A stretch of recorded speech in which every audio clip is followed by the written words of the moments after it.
Let's wait for the thing. Hey, there it is. I love that little moment before we go live, where we're waiting for that little button to come up that says we're live. Hey, we are live, everybody. Hi, live streaming world. It's Mike and Chad.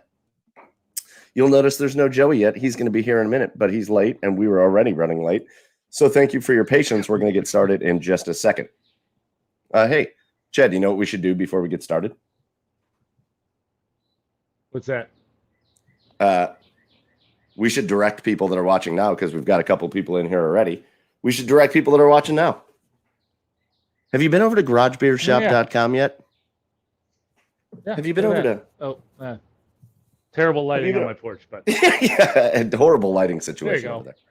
Have you been over to garagebeershop.com to get a brand new shirt that looks like this? Or a brand new hat with the cool little beer bottle on the back? If you haven't been to garagebeershop.com, head over there now. Pick up a hat, a shirt, or both, and I'll put them in the mail tomorrow. Easy as that. So go check it out, garagebeershop.com. Chad, I think we're going to go ahead and get started, and we'll let Joey just jump in when he gets here, which should be in just a minute, okay? Okay. All right, let's do it. And welcome on in, everybody. It is episode 70 of the Garage Beers podcast, coming to you live on the Belly Up Sports Podcast Network. Go check out Belly Up Sports and check out some of the other podcasts going on over there at Belly Up. I like this. We were talking a little bit before we went live here about our hats and our shirts and all that stuff. And Lil Boomer, our buddy Lil Boomer, chiming in that he's got this exact hat and this exact shirt. We're going to get to it again in a minute. But Lil Boomer, I hope you're enjoying it. Showing the people of Columbus down there your awesome new hat and shirt. And, if anybody's like, hey, where'd you get that kick-ass hat? Direct them over, garagebeershop.com. Be like Little Boomer. And when I make a trip to Columbus, I'm going to hug the shit out of Little Boomer when I see him.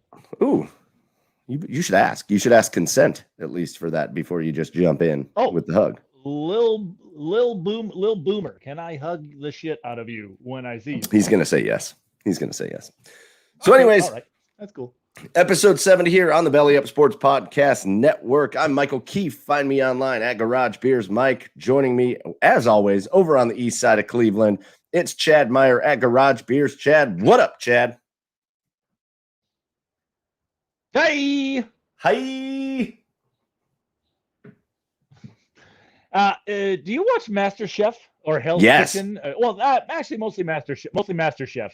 Yes. I think I'm just gonna have a new drinking game, especially for this season. Like anytime Gordon, Aaron, Aaron or Jill have to remind you that it's the MasterChef Legends season, the season of legends, I feel like they always have to just drop it in at just weird times. I'm gonna drink every time they have to remind me that it's the MasterChef season of legends. I think I'm gonna be hammered within an hour. Yeah, you're gonna. Well, you know what? I didn't even know that there was a new season. Is that like going on right now? It is. The new episode is on tonight. It's Chef Morimoto is the legend guest. The idea behind it is they're doing a legendary chef every episode. So for the auditions, it was Emerald, Curtis Stone, and Paula Dean. And this week it's Chef Morimoto. Fun fact about Chef Morimoto: I have been to one of his restaurants. P.S. Lil Boomer giving you the go-ahead for the hug. So go ahead and hug him when you see him in Columbus. When I was out in wine country out in Napa, I went to Morimoto, and it was spectacular. Really, really good. So Chad is going to get wasted watching Gordon Ramsay. I would hope so. Yeah. Chad's going to get wasted watching Gordon Ramsay call people idiots. He doesn't really call people idiot sandwiches on MasterChef, but he should. And it's legend season, in case you didn't hear. Also joining us, as always, down in Nashville, Tennessee, it's our buddy Joey Whalen at Garage Beers. Joe, what up, Joe? Barely joining you guys. Sorry. You did it. Better late than never. As Chad pieces out. Yeah, I know. He's like, all right, Joe's here. I can dip out now. That is not how that works, Chad. It's all right. I as punishment for being late, I have a special beer that I probably talked about last week, but It's not really special to me. It's just special because I wouldn't normally choose to drink this as my garage beer. So Okay, fair. Well, you're special to us, so Thank you. hopefully, yeah, good. I'm just trying to be a team player, you know? Yeah, that's right. So here comes Chad back in, just having all kinds of issues, but he's back. Chad likes to do this at the beginning of our episodes, have a little bit of technical difficulties, but then he's back looking handsome as ever. Hey, Well, welcome back, Chad. Thanks, guys. I'm back. I'm hoping what I did works. It just worked. All right, it sounds much better. There's a bit of a delay. It sounds good. So, anyways, we're going to get past the technical difficulties, and if they happen again, we're just going to ignore them, so no big deal. But now it's time for us. Before we get in, we got a really fun slate of things to talk about. You'll notice the guys here. We are not no special guest here this week, so it's just the three of us. But we got a good slate. There's for this weird like dead time, and obviously playoffs going on in hockey and basketball, but it's that weird like slow time in baseball. Football, there's not really a lot going on, and so it's just a weird time. There's a lot going on. There was a lot happening even in Cleveland this last week, all the way up until today. So we got a lot to get to. But before we get to all that, we're going to start with our favorite segment of the week, and that is our Garage Beers of the Week. So, Joe, you said you're making up for being a little bit late with a special garage beer. Let's just send it to you first. What's your Garage Beer of the Week? This was when I was in Gainesville, Georgia, like 2 weekends ago. This was my accidental sour purchase. Trim Tab Brewing Company, Beach Club, Aloha Now. I don't really know what it is, but we're going to find out. It looked like a really fruity like IPA. And I just may not have been sober when I bought it, so that's probably why I didn't realize it was a sour. But I just poured a little taste here because I'm not quite sure. It's sour, that's for sure. There you go. Well, let's hear. Let's hear how it is. That doesn't sound great. No, it might grow on me. Sour is just like you can't smell them before you drink them because they smell like you're painting Easter eggs over the like vinegar. Like awful smell is. It's not the worst sour I've ever had. It kind of tastes more like a wine than a sour, like a little frothy wine. I've had worse on this show. A little wine froth. All right. Yeah. It's unfortunate because the 2 times I've had sour, I've had the same reaction where I've been just absolutely petrified to try it, and then I have a sip and I'm like, I've had worse. Yeah. Hey, Joe, so I'm going to pass it over to Chad, but while I do that, check and make sure your microphone is connected to your computer because it does not sound like it is. Chad, we're going to send it to you for your Garage Beer of the Week. What is it, Chad? Just going real simple this week, boys. Nothing fancy. It's a Corona Light leftover beer from the party I had over the weekend. And we're just going at it. It's a perfect summer beer. It's low in calories, so because your boy is trying to lose some weight. And Corona Light, my Garage Beer of the Week. I saw Chad a couple weeks ago. We had lunch. I finally got him his Garage Beer merchandise. And Chad's girlish figure is looking good because he is, he's not drinking the heavy stuff. He's watching his figure. He's watching his weight. So, Chad's looking pretty dang good over there on the east side of Cleveland. I'm going hourglass figure. I'm going hourglass. I'm going for that hourglass Kim Kardashian booty type deal. I love it. All right, so that's going to bring it over to me over here on the west side of Cleveland, and this is my last week of doing the first name, the first name thing, and so I feel like I'm cheating a little bit here, but in fact, this was a first name of a character in a movie, and so it has to count. The first name in this beer is Buddy, like Buddy the Elf. That counts. Okay. And it's called "Did We Just Become Best Buddy Buddy?" It's "Did We Just Become Best Buddy Buddy?" Yeah. And if you see the can, nice, you'll recognize the artwork on the can from Hoof-Hearted Brewing, which is an Ohio brewery, and it's really good. It is a triple dry hopped, triple IPA, triple dry hopped, triple IPA. So, I'm bringing it with a 10% beer here tonight. That's way better than what I'm drinking. Yes, I've got a couple of them. No, I'm not mad about it. And it's going to set us off for a good time. So I like everything we got going on. Joe has a beer that he's not really sure what it even is. Chad's going with just a classic, the Corona Classic on a beach. I'm tapping out. type deal. What'd you say, Joe? I said I'm tapping out. I'm tapping out. I can't do it. So my garage beer of the week is from Southern Grist. Oh, we got a new garage beer of the week for Joe. Hey, let me just sucked. Okay, let's do a new one. It's so bad. Oh, no. Like that. Oh. It's actually probably a good sour. I just really don't like them. Double dry hop mixed greens is the name of this beer from Southern Grist. Mm-hmm. I love having the mini fridge right next to the desk. It makes that real easy. So when you have a This shitty is beer, velvet. It's like it's so much better than that sour. I don't even want to put it in the same glass. Honestly, I might just get a new glass. go. You know what? Get a new glass. Yeah, we'll get it all together. You don't need to sour up your beer. No. This puts me in a much better mood actually too. Everybody's in a good No, mood. everyone's in a good mood now. Everybody's in a good mood. We're drinking beers. And listen, we're going to have a good time here. It's episode 70, boys, if you can believe it. It's 70. Whoa.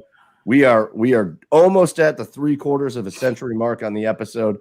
And listen, guys, there's a lot of stuff to talk about. But anyways, those were our garage beers of the week. Let us know if you're watching us on our live streams on either YouTube, Facebook, Twitter. Let us know what you're drinking. If you are not, but you want us to try something, just go to our socials and say, hey, guys, try this beer. We haven't heard you have it on yet. We'll go find it. We'll get it on the podcast. We'll have it featured as our garage beers of the week, and that'll get you a nice little shout out as well. But to you guys here on the podcast with me, cheers. To you guys listening, cheers. What's up, Chad? I was going to say, thankfully, you showed the label of your brewery name because I thought you said "Who Farted Brewery." Well, and that's the play on words. I mean, which is an amazing name for a brewery.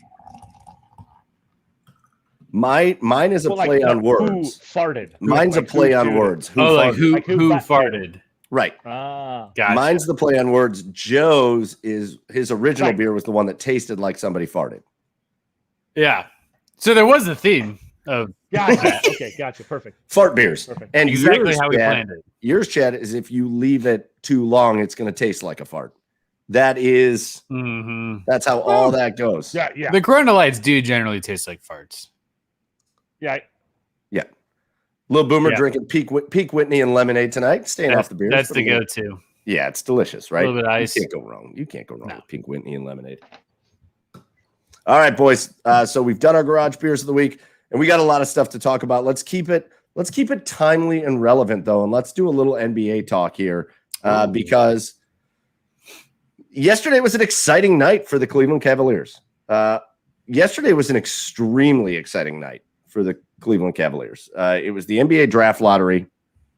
The Cavaliers, after a tie-break situation that they actually lost with the Oklahoma City Thunder, the Cavaliers have basically the fifth best odds of having the number one pick. But that's not really how the lottery works. It's like it's all convoluted and crazy. Anyways, they were like number 5. Well, the numbers went their way last night for the Cavaliers, and they wind up with the 3rd overall pick. And if you talk to a lot of people and if you research this NBA draft coming up and all that, you'll see that there's really 4 players at the top of this draft. There's 4 players that everybody is talking about as like the top 4 and then everybody else. So the fact that the Cleveland Cavaliers are able to secure a top 3 spot means you're going to get one of those 4 players. Like, what a huge night that was for them, especially – I know a lot of people talk about how the Cavs had some great luck when they had the number 1 overall pick with Kyrie and Wiggins and Bennett and all that stuff. But in fact, in recent years, the Cavaliers have had awful draft luck. They've had awful draft luck, whether it was even dating back to like when they traded for that the Brooklyn pick from Boston in the Kyrie trade. That was supposed to be the number 1 pick, and then Brooklyn like wound up okay that year. They've had awful draft luck recently. And so finally the numbers go their way. They get up into the top 3 and it's what they need because this team needs a superstar caliber player. And that's what you find in the top 3 of NBA drafts. Yeah, it's kind of like the past couple of years they've been adding pieces throughout the draft. But we haven't, not for lack of trying, I don't think we've found like that superstar personally. I'm kind of on the boat where I don't think Colin Sexton's necessarily the superstar of the future of the team. I think he's an incredible player. But I would really hope that as a top 3 pick, we can come away with something that'll have, I don't know, a little more substance, a little more superstar power, someone that we can really focus on building this team around in the future. Clearly, it hasn't been working the past couple of years. Yeah, listen, it's everybody's talking about Cade Cunningham, right? The dude from Oklahoma State. He's supposed to be can't miss prospect, top notch. Everything's great, and so it looks like Detroit's going to take him, and then you get it down to these next 4 guys, the couple of Jalen's and Suggs and Green, and then Mobley, the center. And it opens up a really interesting predicament for what we think the Cavs would do, because it's obviously going to depend on what Houston does, right? Are they going to take Mobley? Are they going to take Green? Are they going to take Suggs? Who are they going to take? And then what does that do for the Cavaliers? Here's the interesting thing. We all watched Suggs play for Gonzaga, and the dude was spectacular. Oh, yeah. Spectacular. Insane. But what position is he? He's a point guard or a guard. He's a guard. Right. And he's not a big guard. He's a guard. Well, what do the Cavs have right now? What are their 2 best players?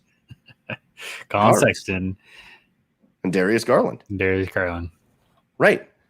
So is Suggs a guy that can fit in? Obviously, Mobley is a center.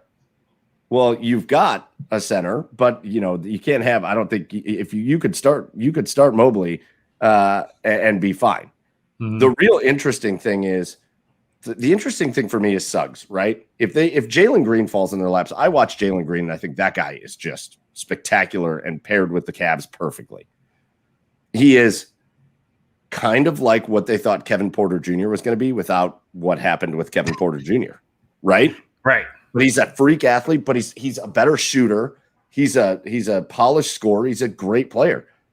The question is, if it's Suggs, what do you do? What do you do? How do you have Suggs, Garland, and Colin Sexton on the team?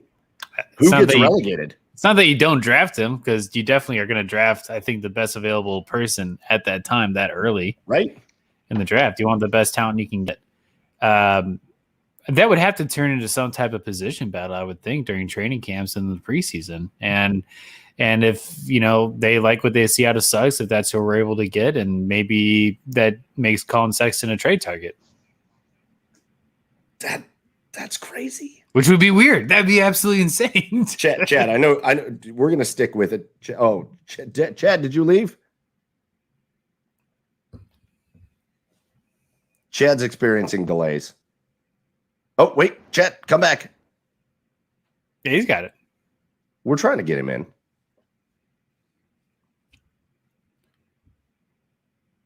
Okay, well, you know what? When he comes back, I want to hear what he says about this, because, again, Chad has told us 100 times on this podcast he's not a big, huge NBA guy, but at the same time, this is a guy that spends a lot of his time sitting courtside at Cavs games,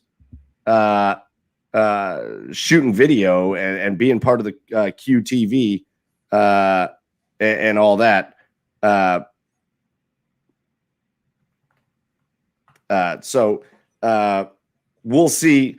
I'd like to hear his opinion on this, because it's to me, it's fascinating. So now we have to dive, Joe. We have to dive a little bit while we wait for Chad to be able to get back, because he's having some crazy issues.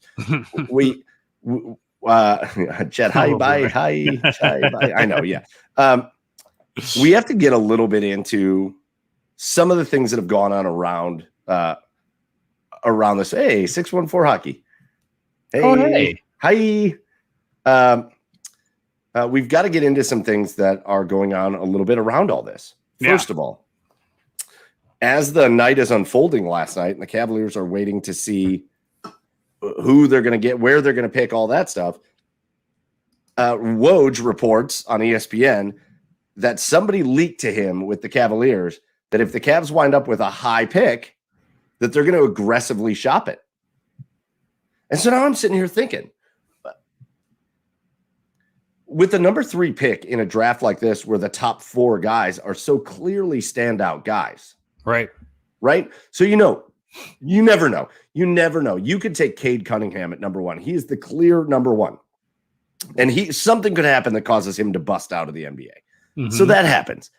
But you just talk percentages. And when you have the opportunity to get the 4 guys that are available, what would it take?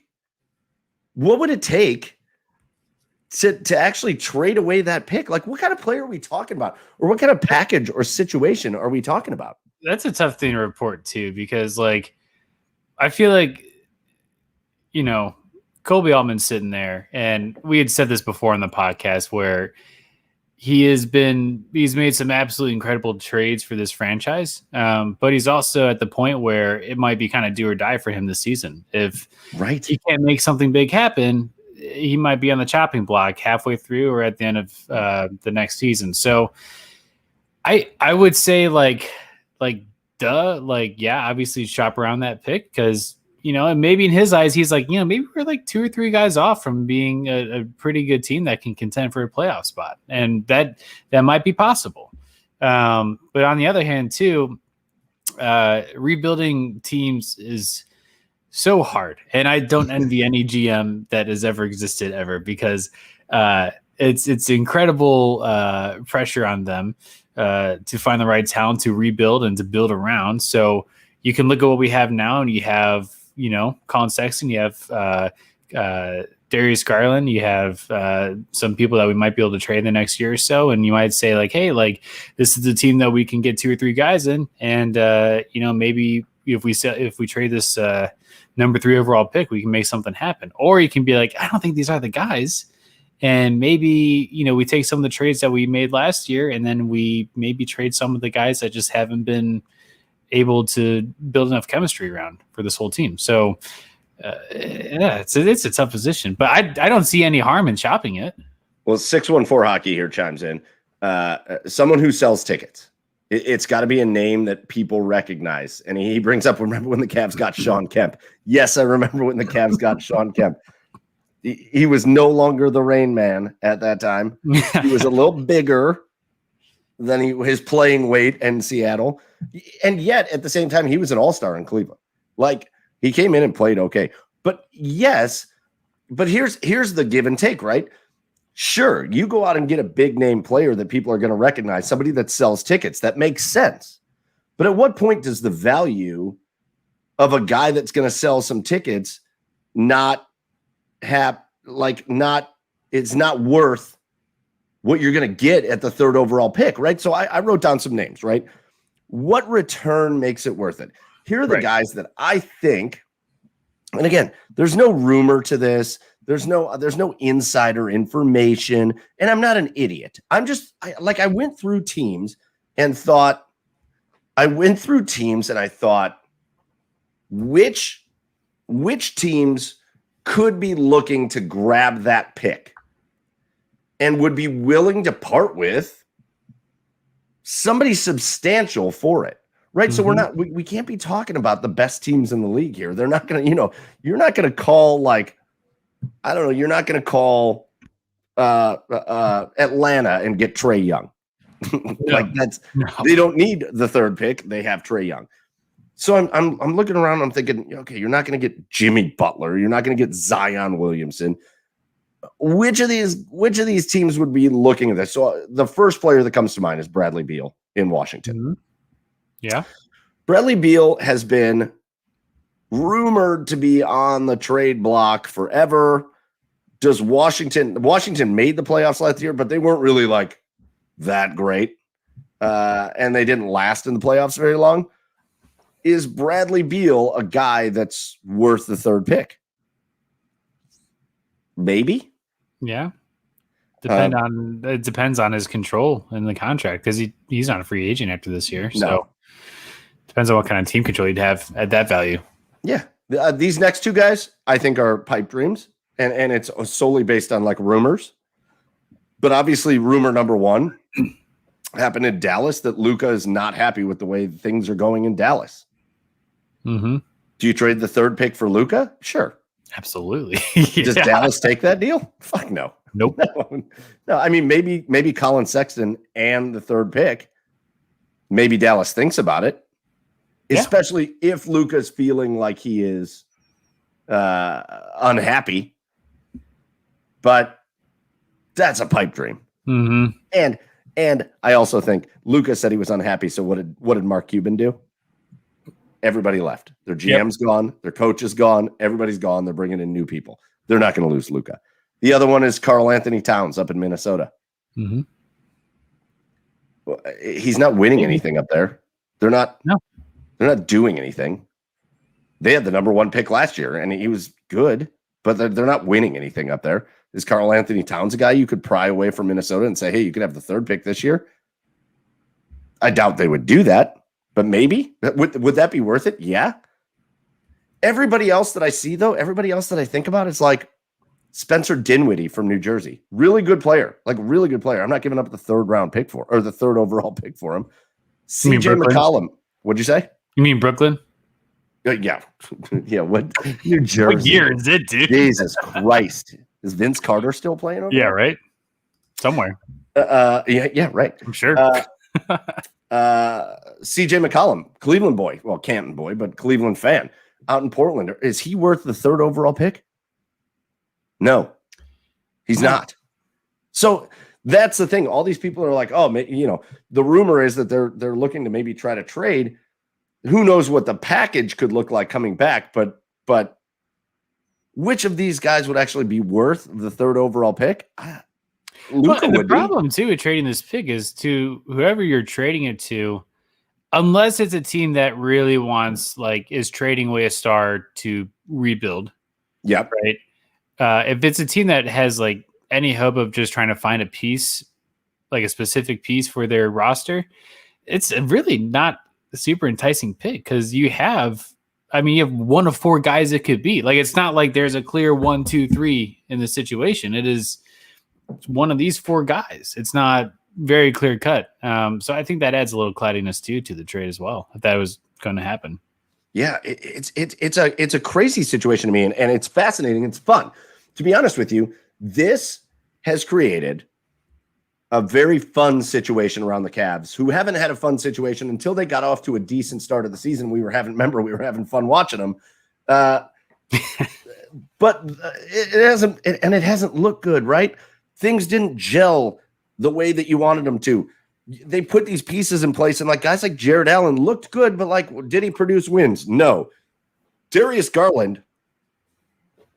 I know a lot of people say Colin Sexton was the best player on the Cavs. No, I don't think so. I think Darius Garland was the best player on the Cavs. Did it produce wins? No. Mm-hmm. They need people that produce wins. How do you get there? Is it a trade, or is one of these 4 guys? Is Jalen Green? I'm telling you right now, and there's a lot of other factors that go into this, but if you haven't watched tape on Jalen Green, who played in the G League last year, go watch tape on Jalen Green. You're going to want to draft him tomorrow and then the day after that. The dude's a freak. And he's so smooth and so good offensively. Which of these guys is worth giving up Jalen Green or Mobley or Suggs? So it's just a crazy situation. But again, it provides a lot of fun. So then it brings us to kind of the fun one. And the one that I think a lot of people are just getting wrong, to be honest with you. I think a lot of people are getting this wrong, Joe. And again, if you're just joining us, it's Mike and Joe. Chad having some technical issues. We're going to get that worked out. And we're not having any more technical issues after this week with Chad. But right now it's me and Joe until Chad can get back. Here's the fun one, Joe. There's this guy in Philadelphia who just got eliminated from the playoffs by the Atlanta Hawks. Mm-hmm. Played really poorly in the playoffs. His name's Ben Simmons, 24 years old. And that's where a lot of the conversation is right now. Whether it's with the Cavs or really anywhere else. The assumption is that Ben Simmons is done in Philadelphia. They were asking poor Doc Rivers and Joel Embiid, and really poor Ben Simmons. They were asking them questions after their last game, like, is Ben Simmons the right guy? And they were like, we don't know. I hate those questions, man. After you get eliminated from playoffs and you have to sit there and you're worried about that. And they're asking you like, are you the right person for this team? It's like, well, fuck, no, you can't ask me that right now. Yeah, we just got booted out of the playoffs. Yeah. I don't know what you're talking about. Yeah. Sorry, I'm going to sneeze. Hold on. Bless you. Oh. Ooh, There that was- should be the thumbnail for the episode this week. Is your the pre-sneeze? No, you know what it Whatever is? that It's the weather's so nice up here right now. Like it was in mid-70s today. All the windows are open, and so I'm just sneezing all the time. It's fine. It's Nice. fine. I'm good. It's all right. Fine. So here's this Ben Simmons talk, and I think a lot of people are wrong on it because I think a lot of people are judging Ben Simmons based on what Philadelphia was trying to have him do for the first several years of his career, which is so painfully fucking obvious that it's not what he should be doing. That here's where we are. I think I tweeted about it a while. We're in this phase where every like superstar player, they're trying to mold them into LeBron James. Mm-hmm. It's like the aftermath. Like LeBron's obviously coming towards the end of his career. It's like the aftermath of watching LeBron James for the past 2 decades is that superstars coming into the league now, they're like trying to mold them into LeBron. Now, they're getting away from it a little bit because it's like the shooting guard takeover is happening with Devin Booker and Trae Young and Luka and all that. But these bigger guys, it's the same thing with Giannis. I know they're playing now, and maybe they win a championship. Giannis is not a fucking point forward. That dude, he can't shoot. He's okay at dribbling. He can't do the things LeBron can do, but they try to make him do that. Mm-hmm. Giannis is a power forward. Get him the ball in the post. He's maybe the best guy in the NBA at finishing at the rim. And he gets fouled and all that shit. Guess what? Ben Simmons is a slasher and a power forward. He's like a slashing small forward, and that's what he should be. He's not a shooter. He's not a guy out on the perimeter. What he is, if you would take the ball out of his hands at the point guard and allow him to slash, his offense, his point scoring game would be so much better. And you still give him the opportunity to get the ball in his hands and use one thing that's really good about his game, which is just his vision, his passing, to make his teammates better. Yeah. He just isn't a point guard. He's not a shooting guard. What happens in Philadelphia is Ben Simmons brings the ball down the court and then he passes it off and stands out at the perimeter. The dude's 6'10". Yeah. And he's not skilled to be doing that. Put him in, make him a small forward, make him like a hybrid power forward where he's slashing and getting to the hoop. And I promise you, Ben Simmons is 1,000 times better than what everybody thinks he is right now. Because he is that good of a player. Are you thinking that would be something that the Cavs would entertain with that third pick? Or should entertain with that third pick? Here's what I'll say right now. After that playoff performance by Ben Simmons, I think if the Cavs gave up the third pick for him, Mm-hmm. Cleveland would burn down initially. Burn down. And I'm not screaming for Ben Simmons because he does have stuff to prove. So I don't want people to get me wrong. I'm not like, and he's young. He's 24. Yeah. But I'm not screaming for him. I get that there's limitations to his game. I think those limitations, though, are exacerbated by the fact that they've got him playing a position he shouldn't be playing. Mm-hmm. He's not a point guard. He's not a fucking point guard. He is not a point guard. Put him in a position to succeed. And I think you now have an incredibly gifted, incredibly athletic, large, fast, incredible playmaker who doesn't need to be standing out at the line trying to shoot the ball, who can defend everywhere. I'll be honest with you. And I know people might think this is crazy, but if a notification came through that the Cavs traded the 3rd overall pick and Ben Simmons is part of the return, and all of a sudden you got Darius Garland, Colin Sexton, and Ben Simmons, and that's what that starting 5 looks like with whoever else is out there, or Darius Garland, Colin Sexton, Okoro, Ben Simmons, and Jared Allen. Okay. I'm not mad about that. Yeah.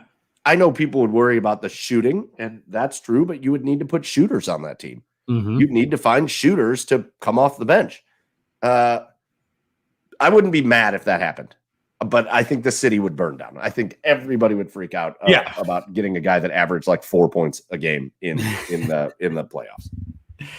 Yeah, I agree. And it's to the point about everyone trying to make players into LeBron nowadays. It's like you just don't understand how hard it is to do every position in basketball. Like, right. When LeBron would come out like in the pregame ritual when he played for the Cavs, and he would say, what was it? He'd be like LeBron James everywhere, or like all positions, or like he literally played everything because he could, and he has the skill set to do that. I don't know if teams just think it's cheaper to maybe go that route, or they think that they can just create a LeBron James, but you don't do that. Well, it's the same, dude. It's the same, Joe. It's the same as Giannis in Milwaukee. And yeah, I mean, like, he's playing well right now, but they put him in these weird positions where Giannis is like a perimeter player out there. Yeah. He's not a perimeter player. He can't shoot for shit. He can't shoot. Me and him standing next to each other shooting, he would look way better than me. So don't. But it wouldn't look that far off. Right. The difference is LeBron has always had that ability to just pull up and drain a three in your face. Yeah. LeBron has that ability to handle, make the players around him better. But if things kind of break down, he'll nail a shot right in your face. Kevin Durant is that guy. Mm-hmm. He'll nail a shot right in your face. Giannis ain't nailing shots in anybody's face. Yep. He ain't pulling up for three and hitting it. So, like, they have to get this mentality that like these big guys that are like super skilled have to be this LeBron type. It's making them worse. It's making them worse. Oh, it's unfair to them too. Yes. You know, I watch Giannis and I'm, hey, Finley. Hey, Finley. Hi, buddy. I watch Giannis and I'm like, what do they have this guy doing? Because even though he's putting up 38 points in a playoff game, I'm like, he would be so much better if they would just let him be a power forward. The Bucks are the most interesting team in probably playing right now. I just feel like they should be, the way that they're just hyped and the way that they play in the regular season, they should be number one seed coasting to the finals. Right. And they made it to the Eastern Conference Finals. Good for them. But man, they scraped by the entire way. Like, right. I mean, it's incredible. And it's like they're facing the Hawks in this Eastern Conference Final. Is that starting tonight or is that tomorrow night? Yep. It's on right now, I think. It's on right now. Well, how about that? Update. It's on right now. And it's like they're going against the Hawks, who have been, they're kind of like, honestly, last year's Heat team that you didn't really expect to get this far, but right. Trae Young is dragging them to the finals. And it's like, well, I don't know if the Bucks are just going to like walk away in this series either. Like everyone's saying they're the favorite to win the finals at this point. It's like, I don't think so. But it shows you like how important is that guy that can make that play. Oh, Chad's here. He's going to try to come back in. He's trying to come back in. He looks good. Oh, yes, he does. Chad, speak. What's up? Hey. Yo. So, he's back. All right. That's what I like to hear. Chad's he's done with his Corona. You're going to need several more Coronas. So here's what we're talking about, Chad, because I want a little bit. It's funny. I gave you a lot of credit. Hey, there it is. I gave you a lot of credit before you pieced out there for a minute, because you talk about how you don't love watching the NBA. Yet at the same time, I think you're as qualified as anybody to speak on some of this stuff because you sit and watch the NBA all the time. It's part of your job is to sit courtside and watch the NBA. So here's what Joe and I have been talking about. Okay. First of all, I want your opinion real quick because we already talked about this a little bit, but real quick. Rumor was that if the Cavs got one of the top picks, that they were going to kind of aggressively look to trade it and to bring back like an impact veteran type player. Who's worth that? Like, can you think of anybody that's worth that? Right. Like I brought up a list of players like you're not going to trade number 3 for LeBron to come back. That's not going to happen. You're not going to trade number 3 for Kevin Durant. That's not going to happen. So it has to be somewhat realistic. So the players we brought up were Bradley Beal. Like a guy like CJ McCollum or Spencer Dinwiddie. Maybe a guy like Karl Anthony Towns. And then the pipe dream is Luka Doncic is really unhappy in Dallas and you trade him the 3rd pick for Luka. But are there really anybody out there that you think is worth it? I mean, for a young team like this, all those guys you just mentioned seemed like they would be worth it because, but the one factor that you gotta look into is are any of those guys willing to come to Cleveland and play? Just because we trade for somebody, just because we trade for somebody like that doesn't mean that they're gonna want to play. I mean, you see a lot of these guys time and time again. They go somewhere that they don't want to go. They're going to sit out until their situation gets better, until they either move on or until they figure out some sort of buyout, until they get waived. So, I mean, I think if you're Kobe Altman, you have to be very careful and do your due diligence and make sure that the impact player that you trade for is going to want to be here. So I think that's a major factor. But like all of those guys you just said, Mike, are probably the type of players that I think would be attainable for the Cavs. I mean, outside of Luka might take a lot more. Although Cleveland does have the biggest Slovenian population in the United States. He wants to come here for Corinta Vanya.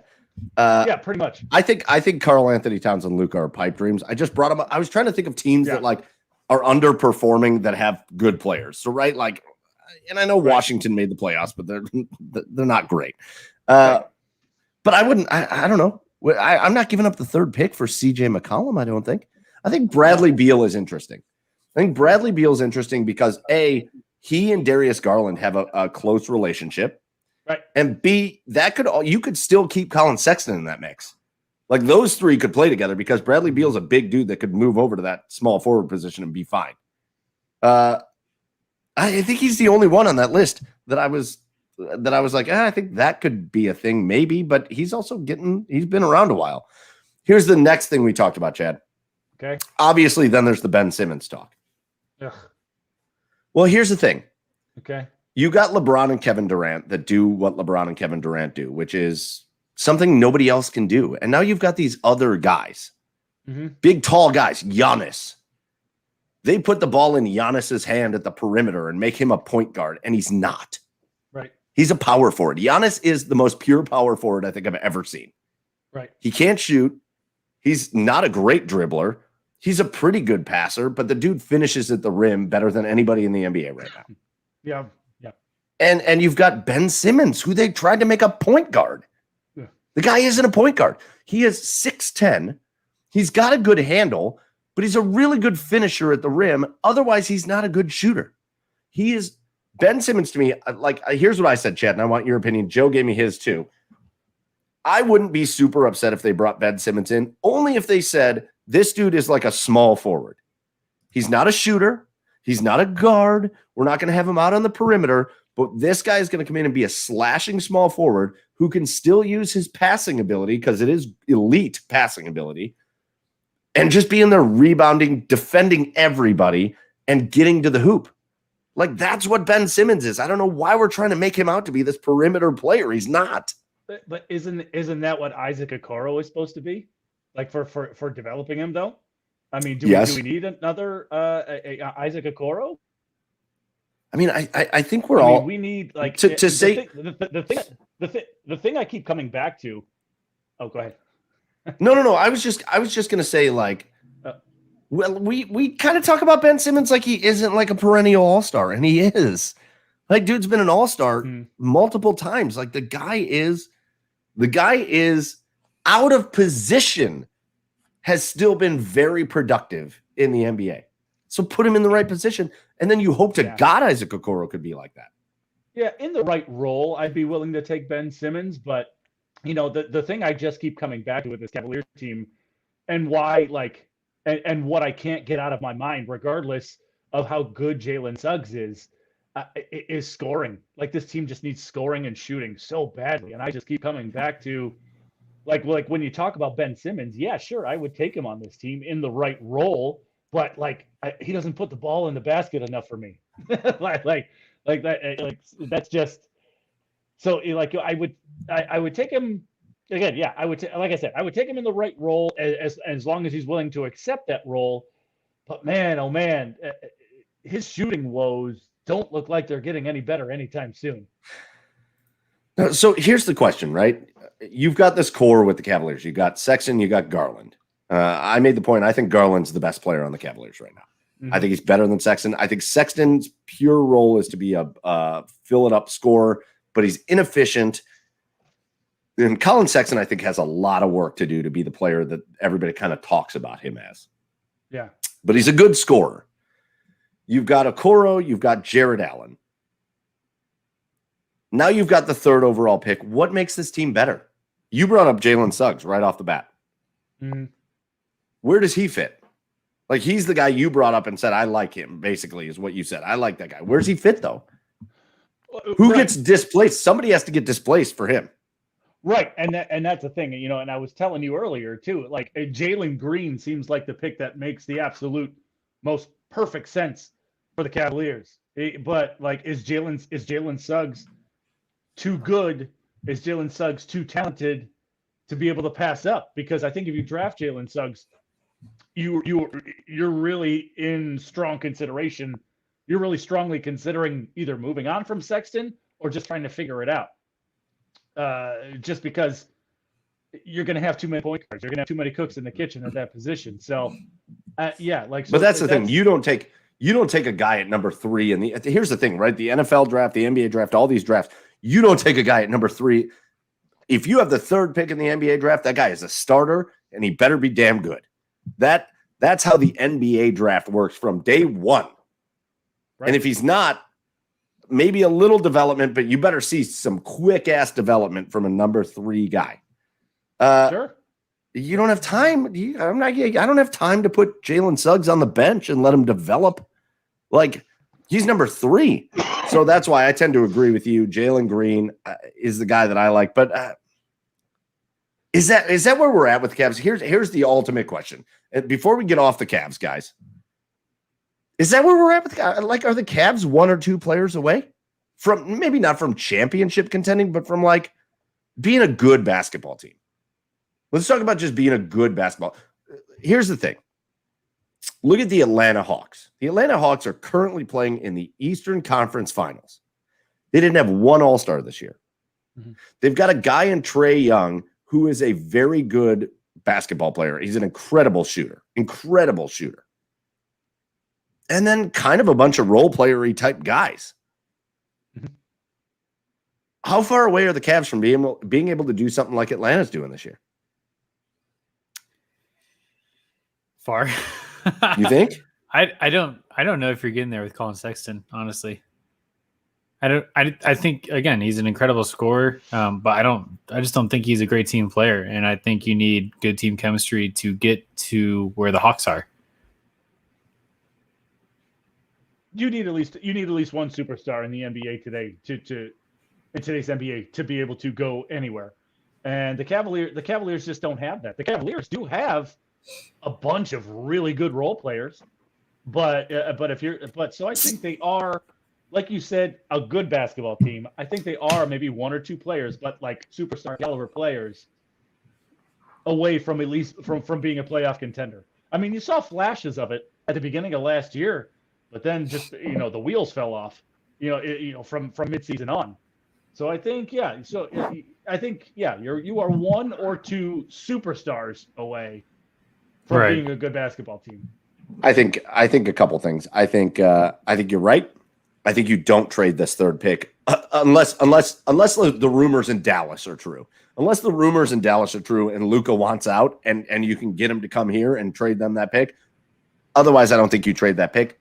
No. I think you go get Jalen Green, assuming that Houston doesn't take him before you. Yeah. And you know what Jalen Green is? Jalen Green reminds you a lot of what Kevin Porter Jr. turned into. And that's the shame. Before we get off the Cavs, that's the shame of the whole situation, is that at the beginning of this past season, Kevin Porter Jr. went off the rails for whatever reason, and not to like stomp on the dude or whatever, but the dude went off the rails, right? And it forced Kobe Altman to feel like he had to make a decision about Kevin Porter Jr.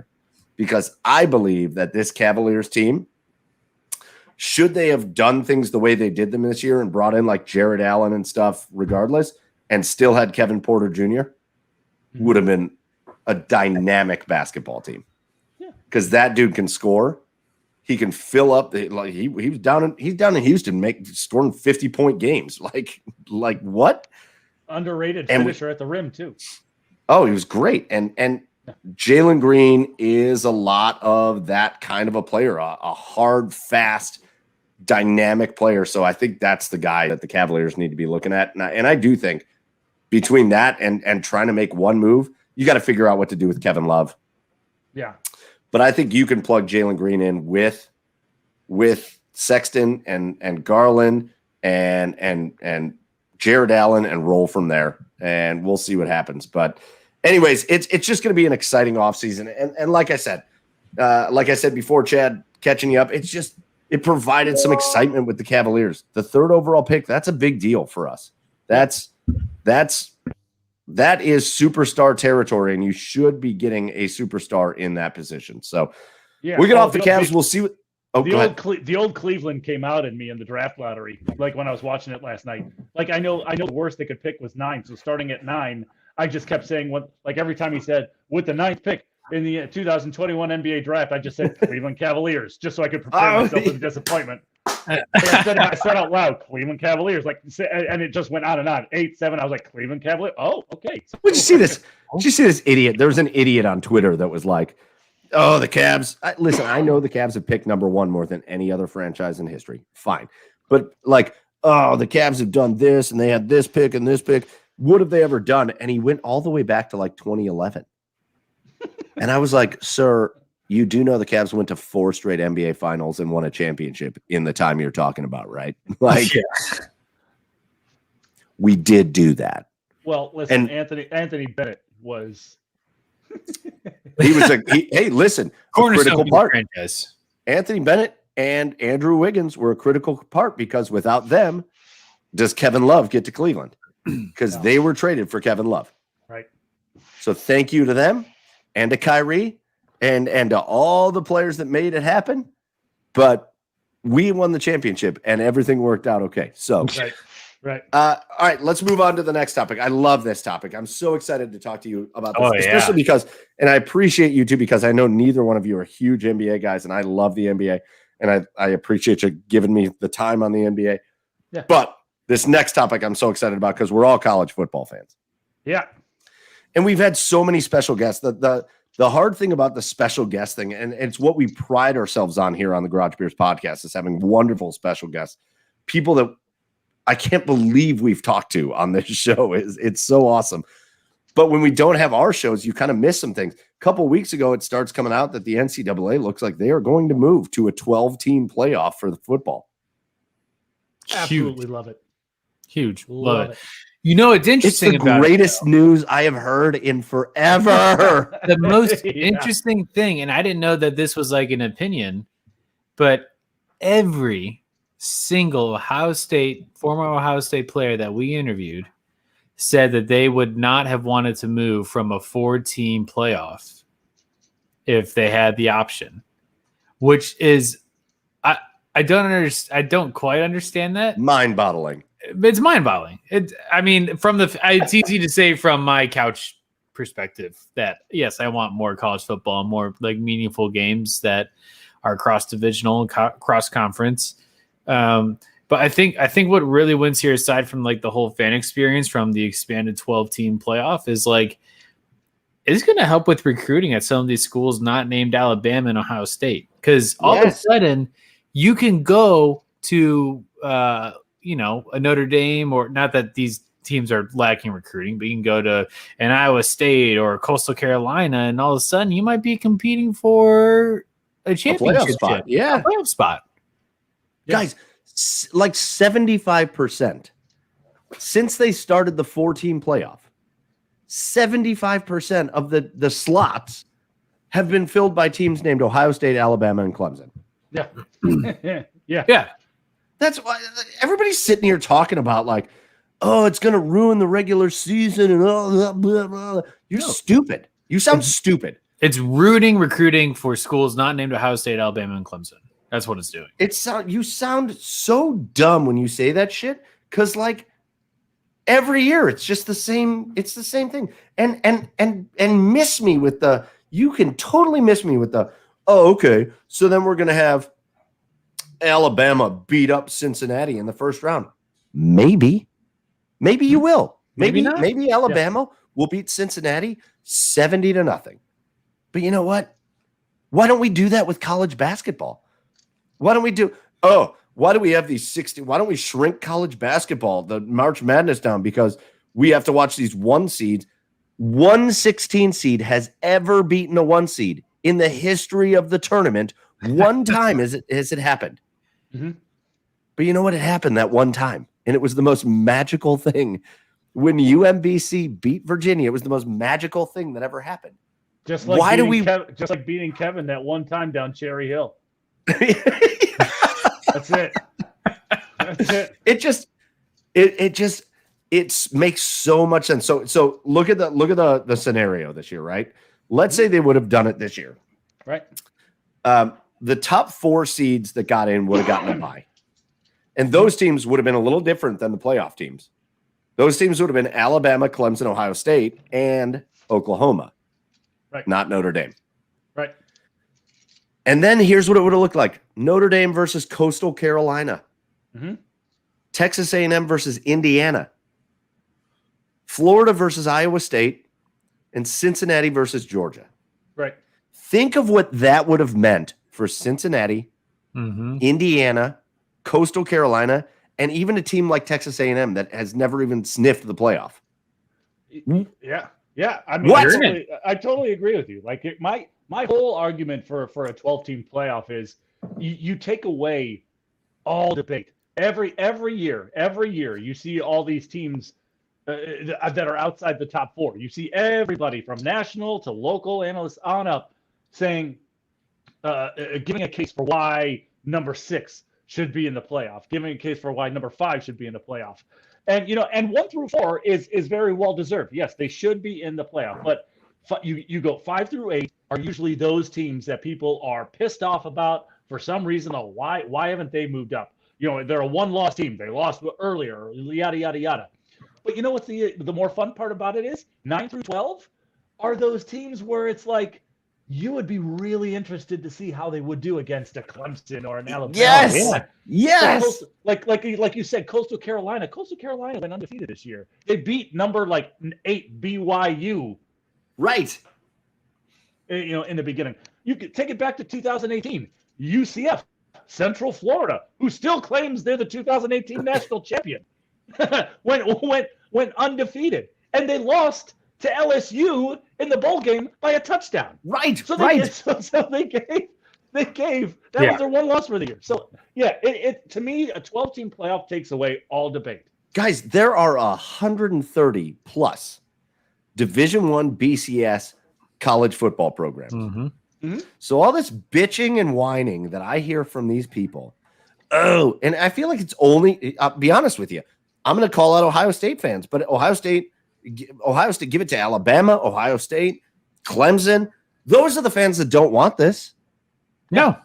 Those are the fans that don't want this because their teams are pretty much automatic bids every year. Again, it goes back to my point about recruiting.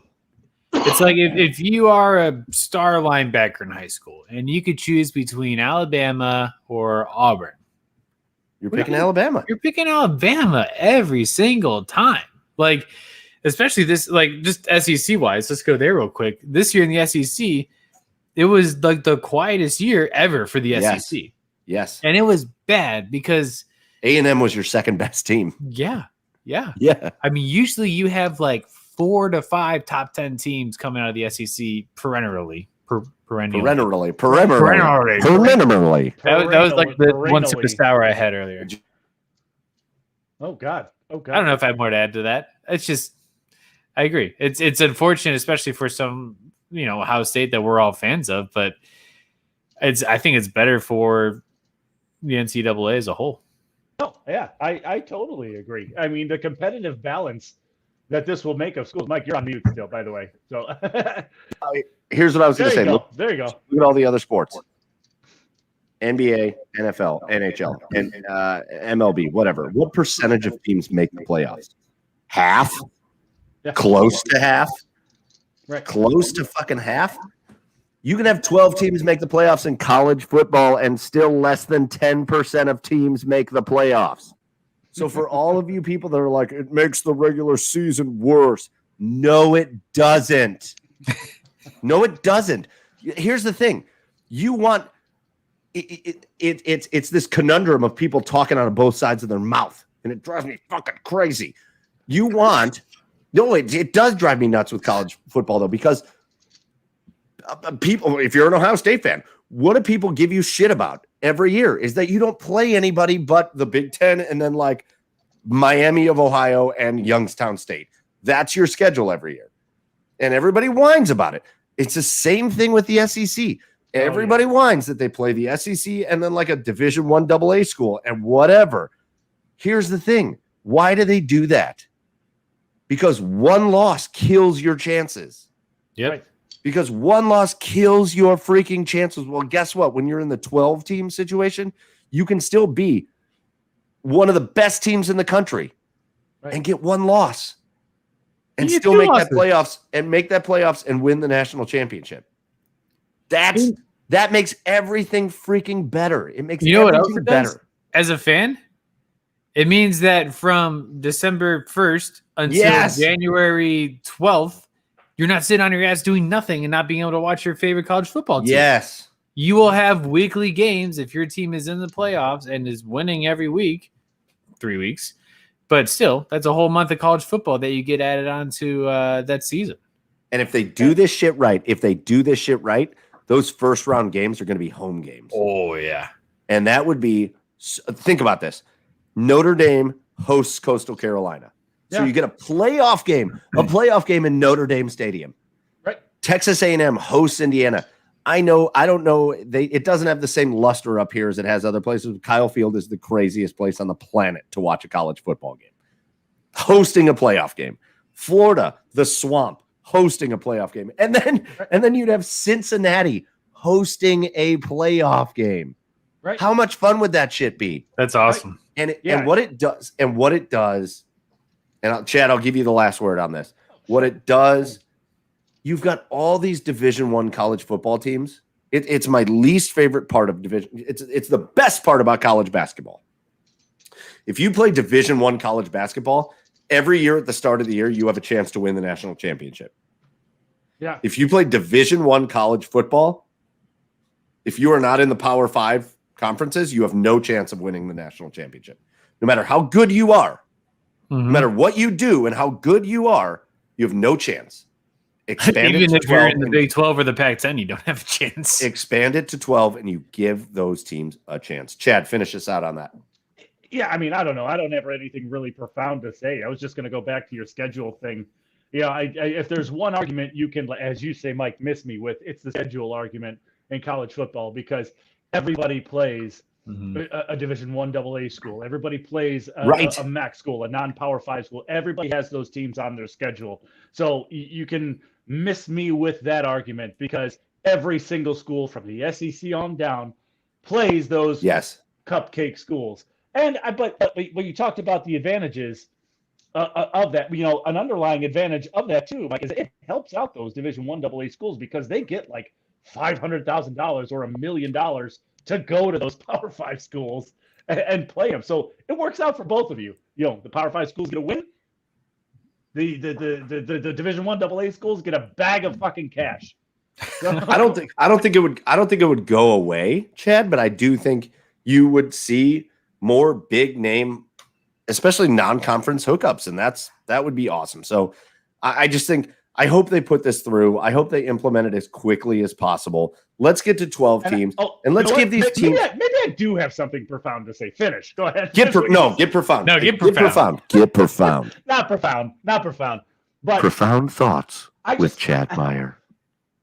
I just hope that when I just hope that the NCAA, when they transition to this, they make a criteria and they stick to it, because clearly, look at it now. Strength of schedule hasn't mattered. Conference championships hasn't mattered. These are all supposed criteria to get into the college football playoff. Right. Margin of victory doesn't matter. Like nothing, none of their criteria matters. So I don't know. So I don't know what the new rules for the top 12 teams to get into this playoff would be. But I just hope they make it and they stick to it. That way, nobody will also have anything to bitch about as well. Yeah. Love it.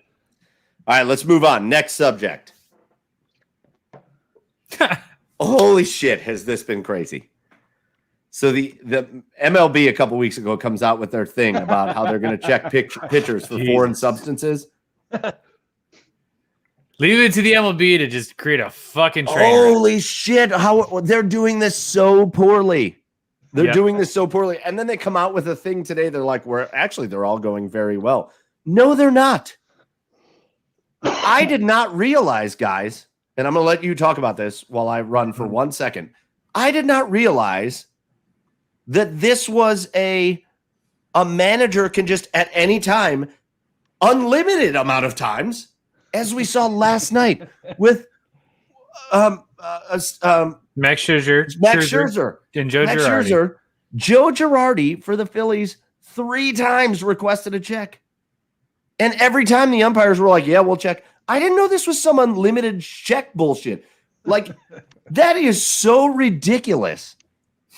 That is so ridiculous. We talk about like pitchers beaning hitters because they pimp a home run, which they should do. Pitchers are going to start hitting batters because their managers are being assholes. Like, what's happening out there? Like, there's no parameters on this. They could just do it whenever they want. There's so many things. So many things here. One, the fact that you limit the amount of times that a pitching coach can go speak with the pitcher throughout the game, but you can't limit the amount of times that a coach can have the umpires like literally check a pitcher for a substance is ridiculous. Two, the whole argument, obviously there's people that are cheating. Obviously there's people that are using those substances. Nobody's using it right now because everyone's got Hawkeyes on it. But Trevor Bauer made a fantastic point.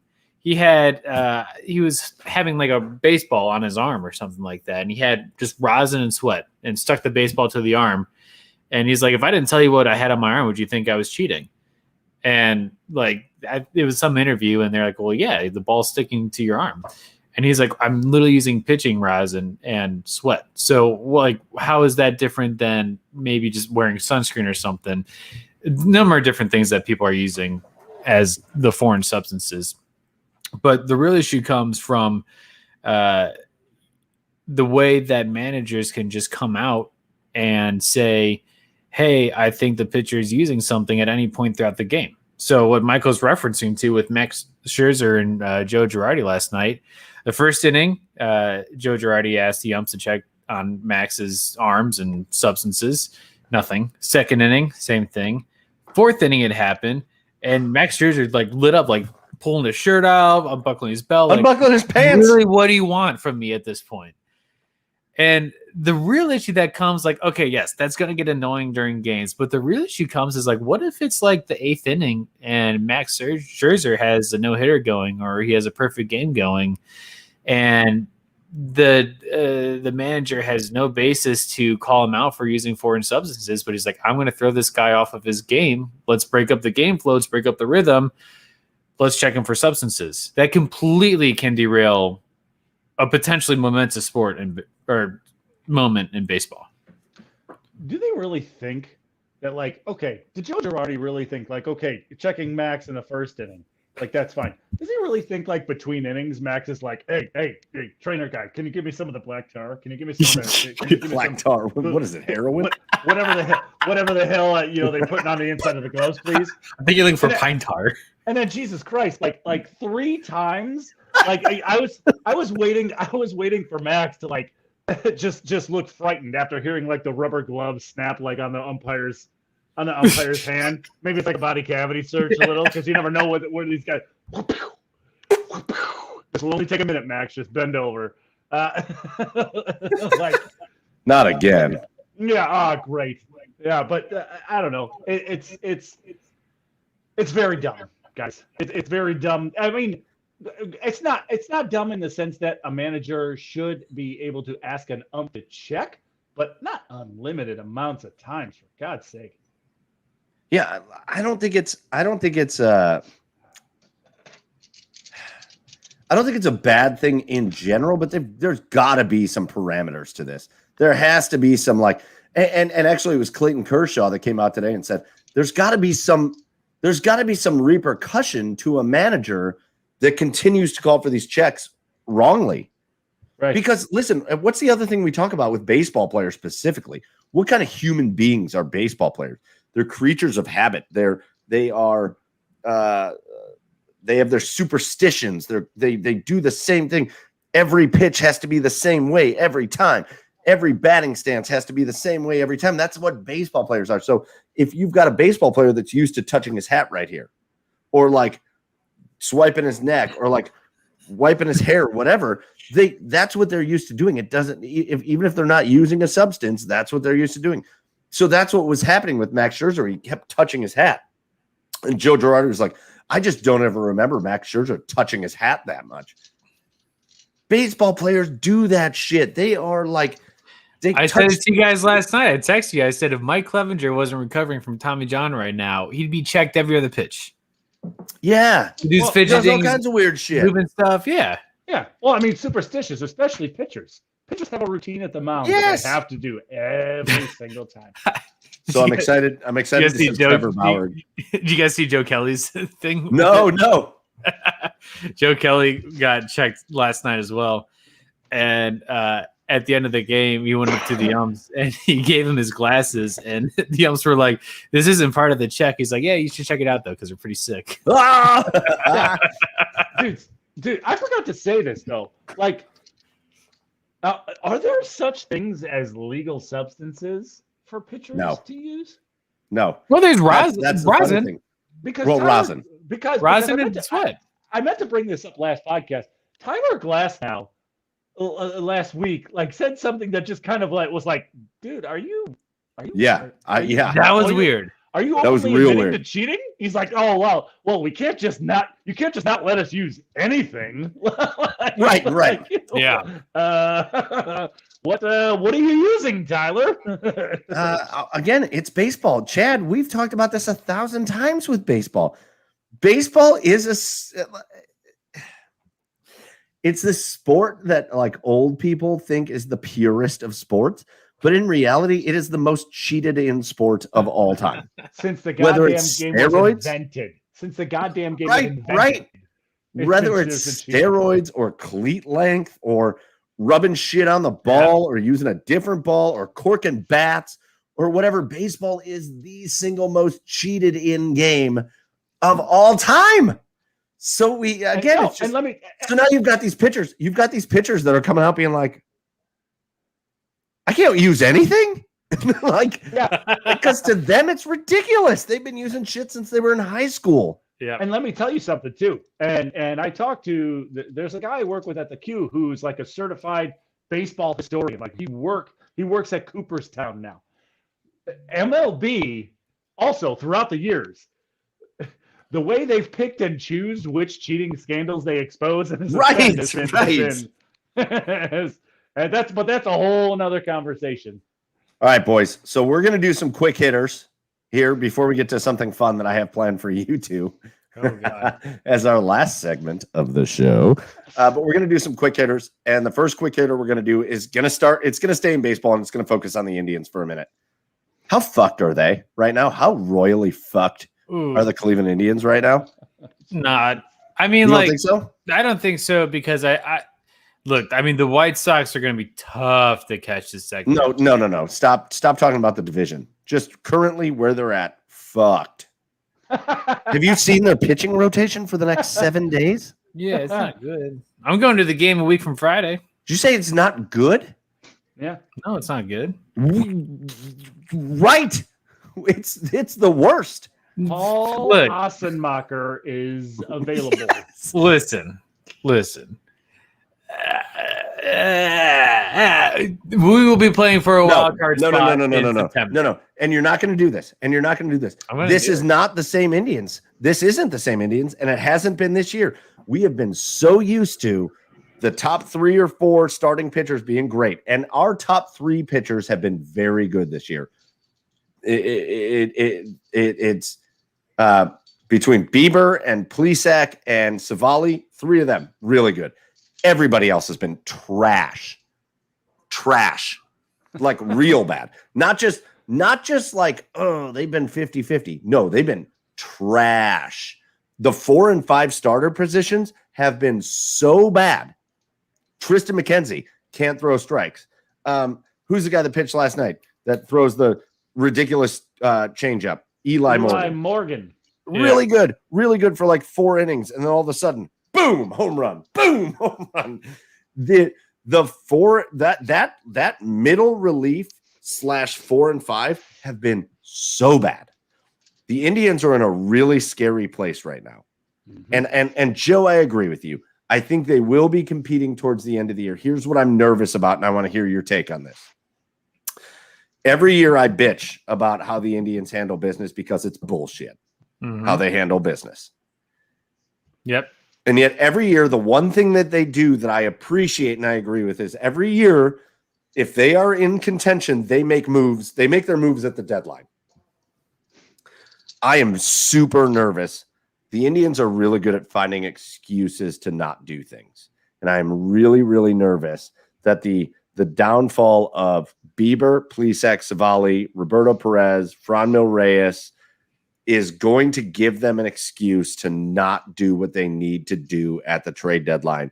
And what they need to do at the trade deadline is get an outfielder, get an infielder, get another. You need a pitcher. You desperately need a pitcher. And I'm nervous they're not going to do it. And they're going to be like, well, and when the end of the year comes around and that move bites them in the ass because they don't make the playoffs, what they're going to say is, well, look at all these guys that were hurt last year. We're going to be better next year when they're all healthy, and they're not going to get better. Yeah, it's an interesting predicament. Not even on like the buy or sell aspect, but the fact that most of this team isn't really signed long term as is. Like, I don't really think there's anyone like signed super pass next year. So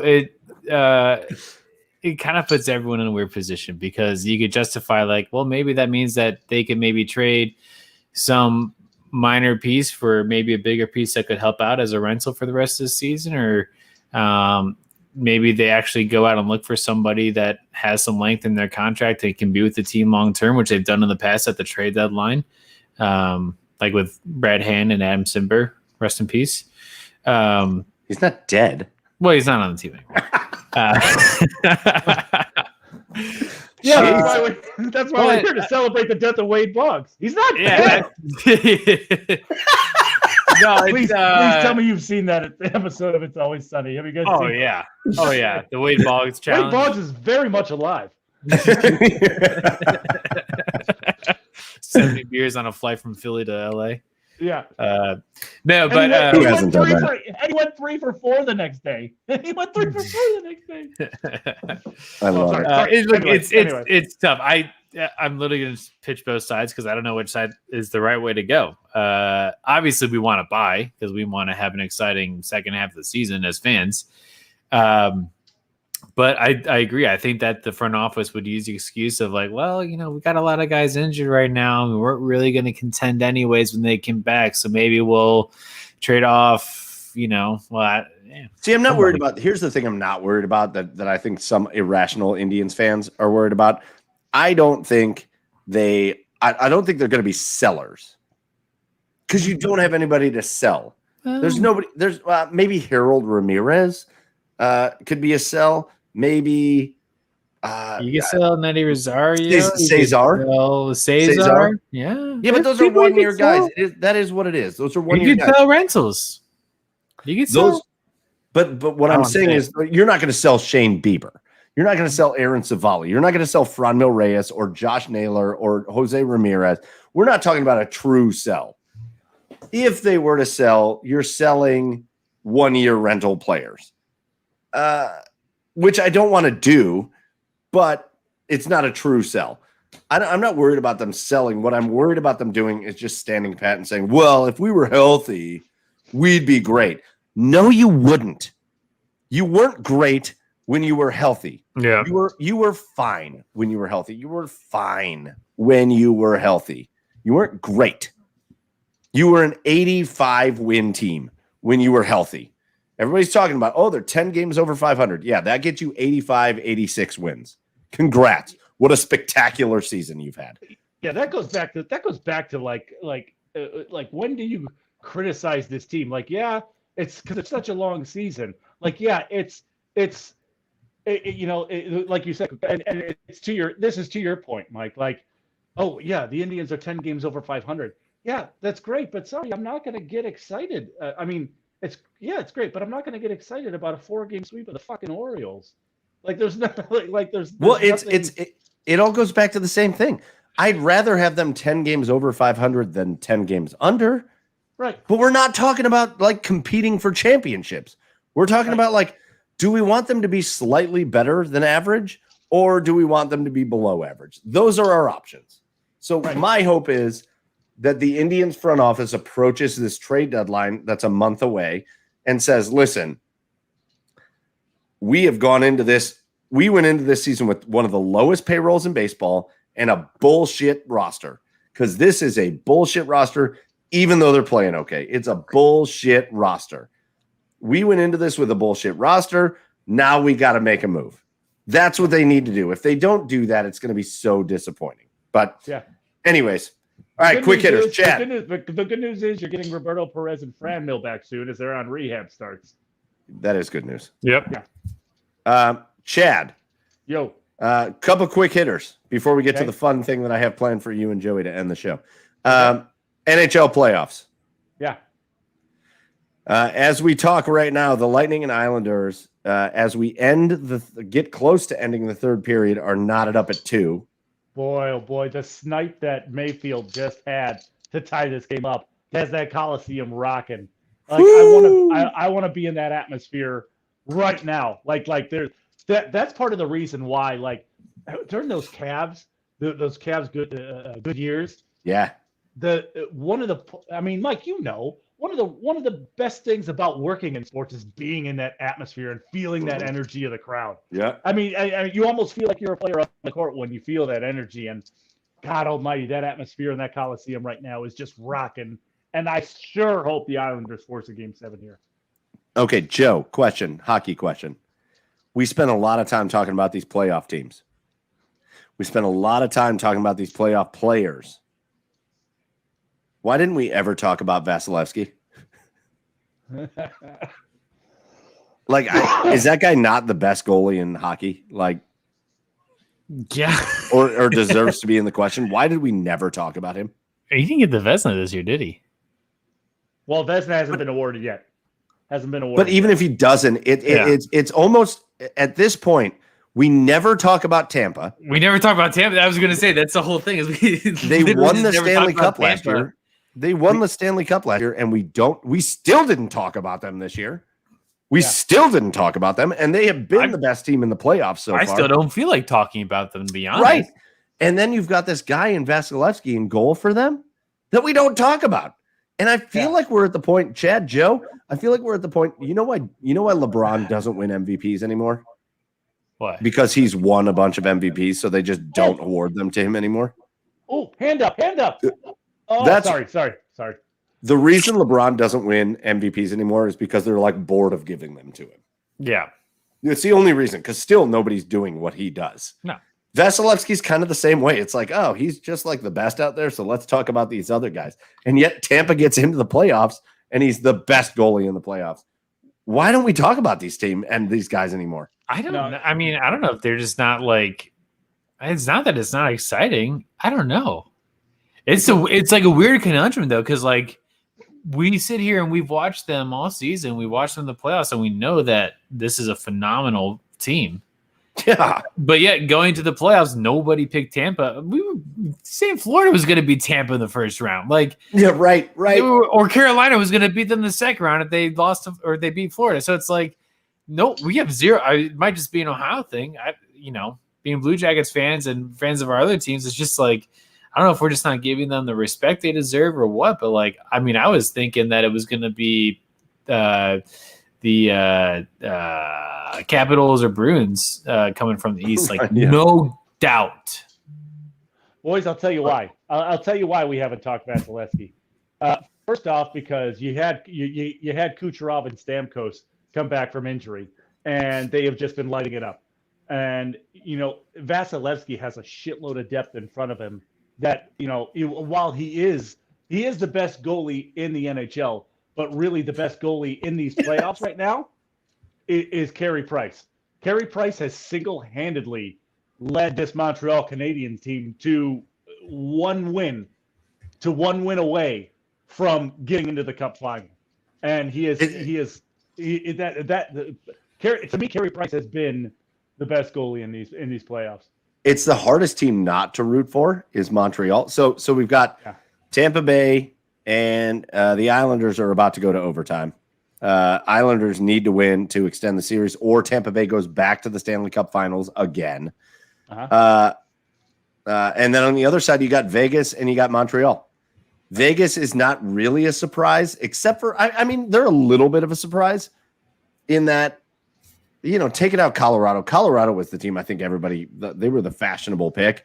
Vegas took them right out. Right. And Vegas has got some identity issues going on right now. Who are you going to play goal? Marc-Andre Fleury is so mind-fucked from when he kicked the puck out in front of his own net a couple games ago. His mind is gone, and he showed it last night. But we're real close. This Montreal team, man, they finally did it. And here's what I mean. I said it at the beginning of the playoffs. You don't want to see Montreal in the first round because for whatever reason, if they squeak into the playoffs, which they did this year, they were the last team in the playoffs this year. If they squeak into the playoffs, they are going to beat whoever they play in the first round. Right. It is automatic with Montreal. They always win their first round series. Yep. Always. Mm-hmm. And then they usually lose their next round. Not this year. They figured that shit out. And they have played Vegas so well. A team with more talent in Vegas, Montreal has played them perfectly. Yep. And Montreal's one win from the Cup. So here's the deal, real quick, before we go to our next thing. Who wins tonight? I'm going to go with the Islanders. And not just because I want them to win. I just think they have the momentum coming off that last goal into overtime. So I think the Islanders force a game 7. Okay. And do the Canadians wrap it up in 6? Yes. No. Well, I'm completely opposite. I think Tampa's winning tonight. I think Vegas is going to win. Tomorrow. Let me rephrase. If Fleury's in net, Montreal wins. If they start robbing Leonard, I think it comes back to Vegas for game 7. Oh, see, I think that's full of shit. I think Robin Leonard was the last game he played was so sporadic. Yeah. I think Robin Leonard was so lucky in that game. He was so out of position about 17 times, and he got lucky. Yeah. I don't know what it is about that guy, but Robin Leonard just gets lucky, and then you got Marc-Andre Fleury doing what he does worst. And I'm a Penguins fan forever. What he does worst is playing a puck behind the net. He always makes a fucking mistake. Always. Oh, but Jesus Christ, does that guy make mistakes? But Marc-Andre Fleury's been spectacular in these playoffs, except for that, and it mind fucked him. So I think Tampa Bay wins it tonight. I think when you get into an overtime situation with Tampa Bay, good luck. They're so much better. They're so much more talented than the Islanders that it's going to take luck. But I do think the Canadians win. I think they've just got it going right now. So, and by the way, in the NBA, real quick to transition, same position as we are in the Stanley Cup Finals or playoffs. We're in the conference finals. The Phoenix Suns have been the most fun. That basketball team, I don't even care if you're like Chad and you're like, I don't watch a lot of basketball. Go watch the Phoenix Suns. They are so fun to watch. Yeah, Devin Booker is playing the most incredible basketball. They're going to get CP3 back. When you have Kevin because Johnson he was out with COVID passing things. it to him. And then when you have Kevin Johnson passing to him And then you have Charles Barkley under the hoop, rebounding. And you can't forget about Jeff Hornacek. And Dan Majerle. Hornacek? Oh, yeah, right. So, Chad, we made notes to each other, and I saw your note, and I know you saw mine. Yeah. You bitched and complained to me forever. You bitched and complained about the NBA. I don't watch the NBA because we know how it's going to go. Yeah. We know the Lakers are going to do this. Yeah. We know the Nets. We know the Nets are going to do this. We know this is going to happen and this is going to happen. Well, guess what? Your Final Four is the Atlanta Hawks, the Milwaukee Bucks, the Phoenix Suns, and the Los Angeles Clippers. Right. None of those four teams have won an NBA championship since the merger.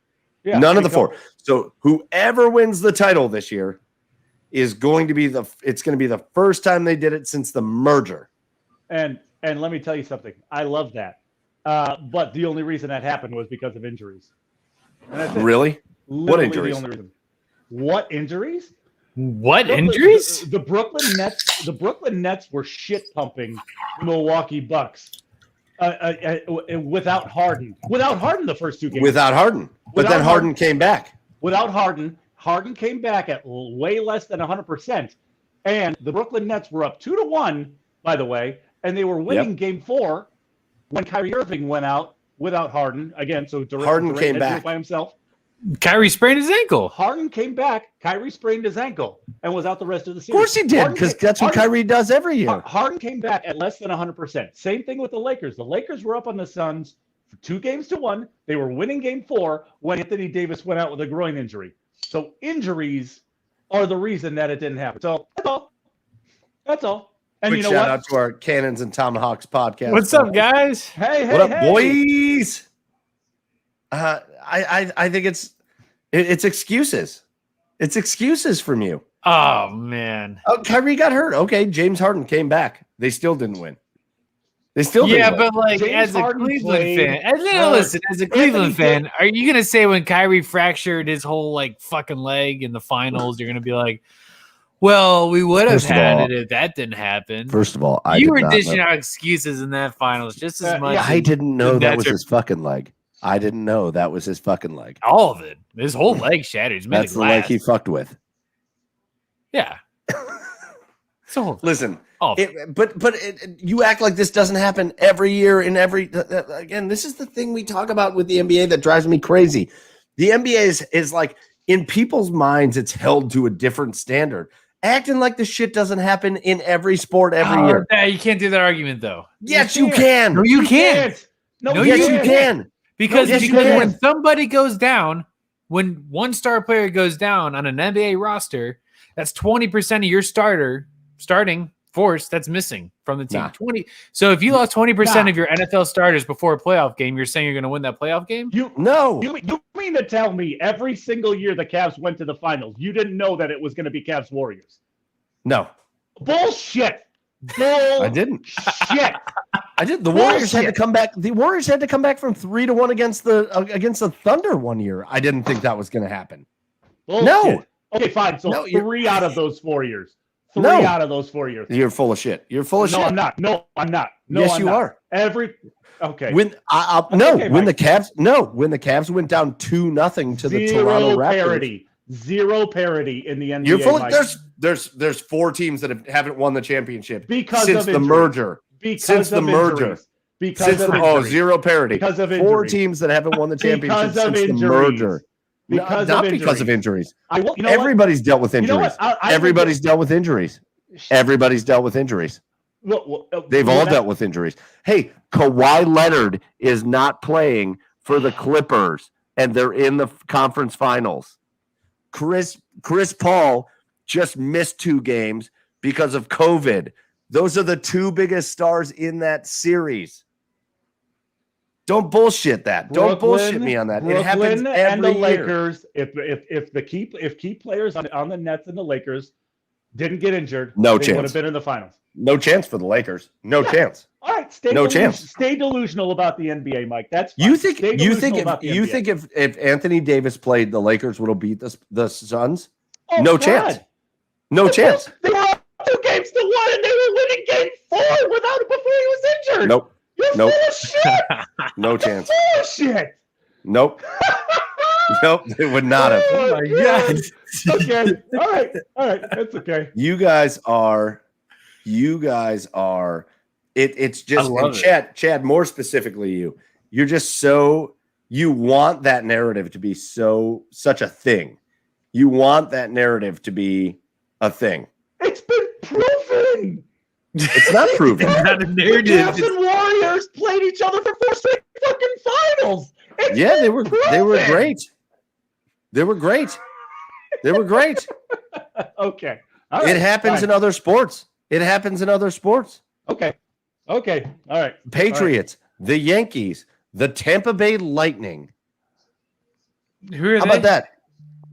The Tampa Bay Lightning about to go back to their second straight NHL Stanley Cup final. Is that an AHL team? I don't remember. It is. Oh, they're about to. Yes. Oh, they're about to. Yeah. Oh, they're about to. Oh, Yes. Okay. But Montreal and Vegas. A lot of they people haven't- pick Vegas. A lot of people pick Vegas. But they've never won a cup. They've never won a cup. Right. Again, none of the teams in the NBA playoffs have won a championship since the merger. None of them.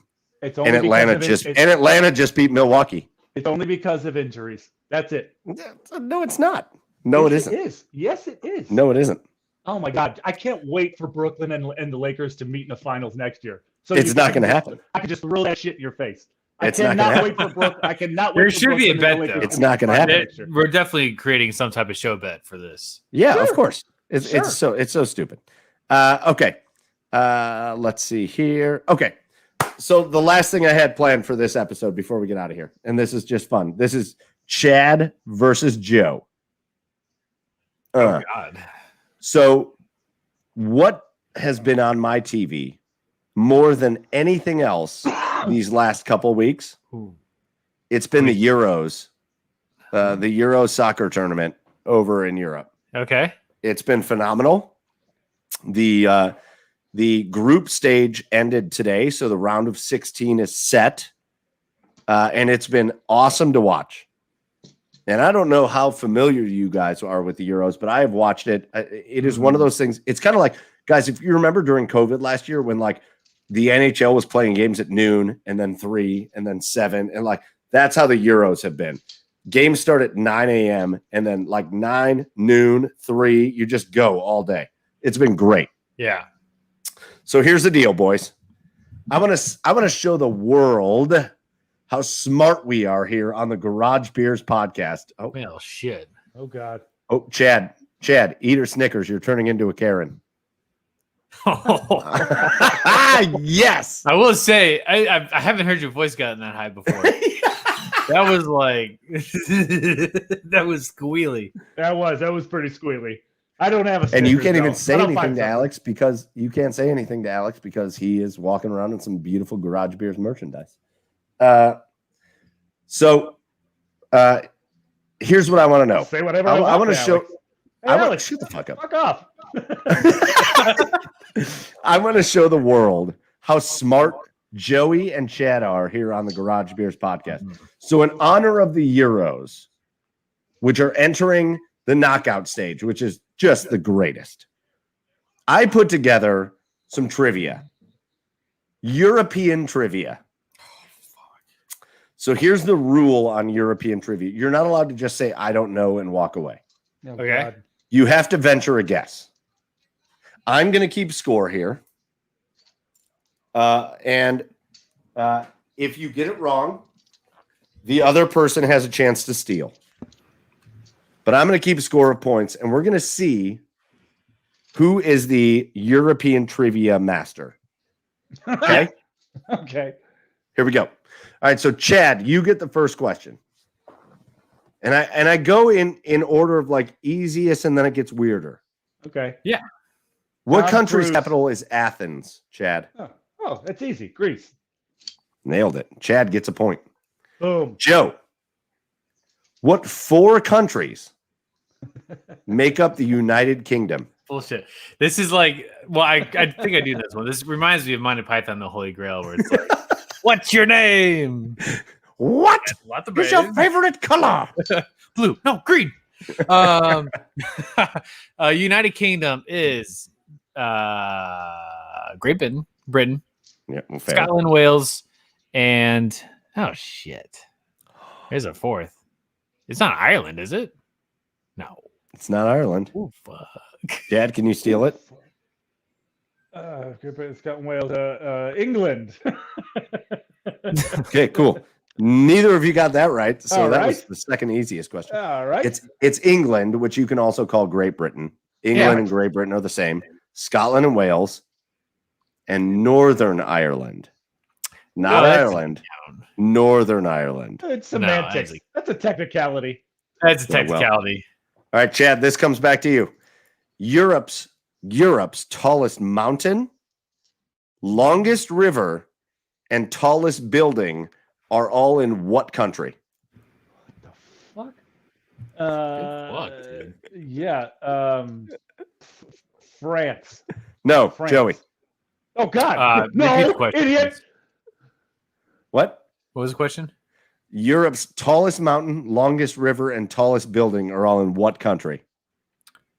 Oh God! I think I know. I have another guess. God. Denmark. No, what the I don't fuck? No, Chad, what's your second guess? Switzerland? No, it's Russia. Oh. Russia is the answer. Oh. Also a technicality. I mean, No, it's not a technical. anyways. All right, Joey. Yeah. The largest company in Europe is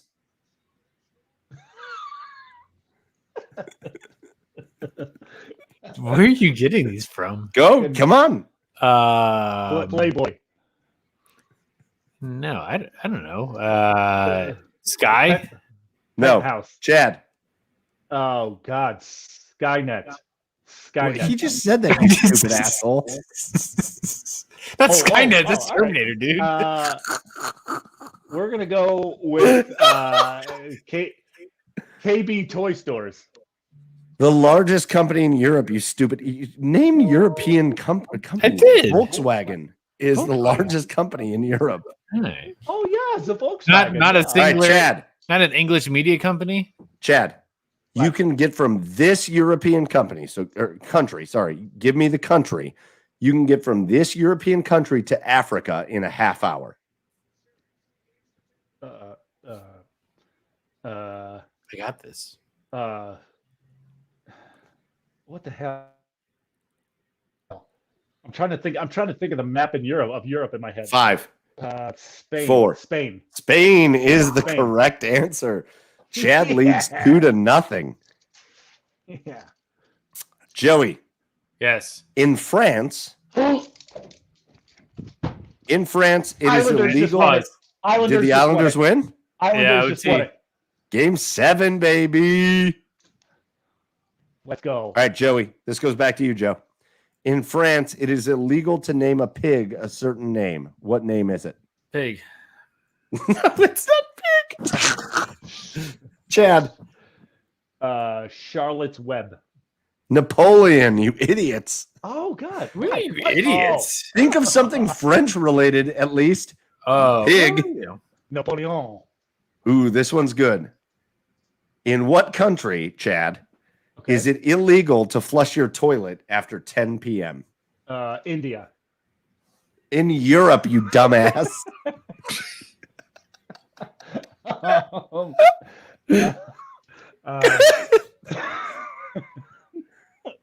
Okay. Illegal to flush your toilet after 10. Russia. Let's go Russia. No, Joey.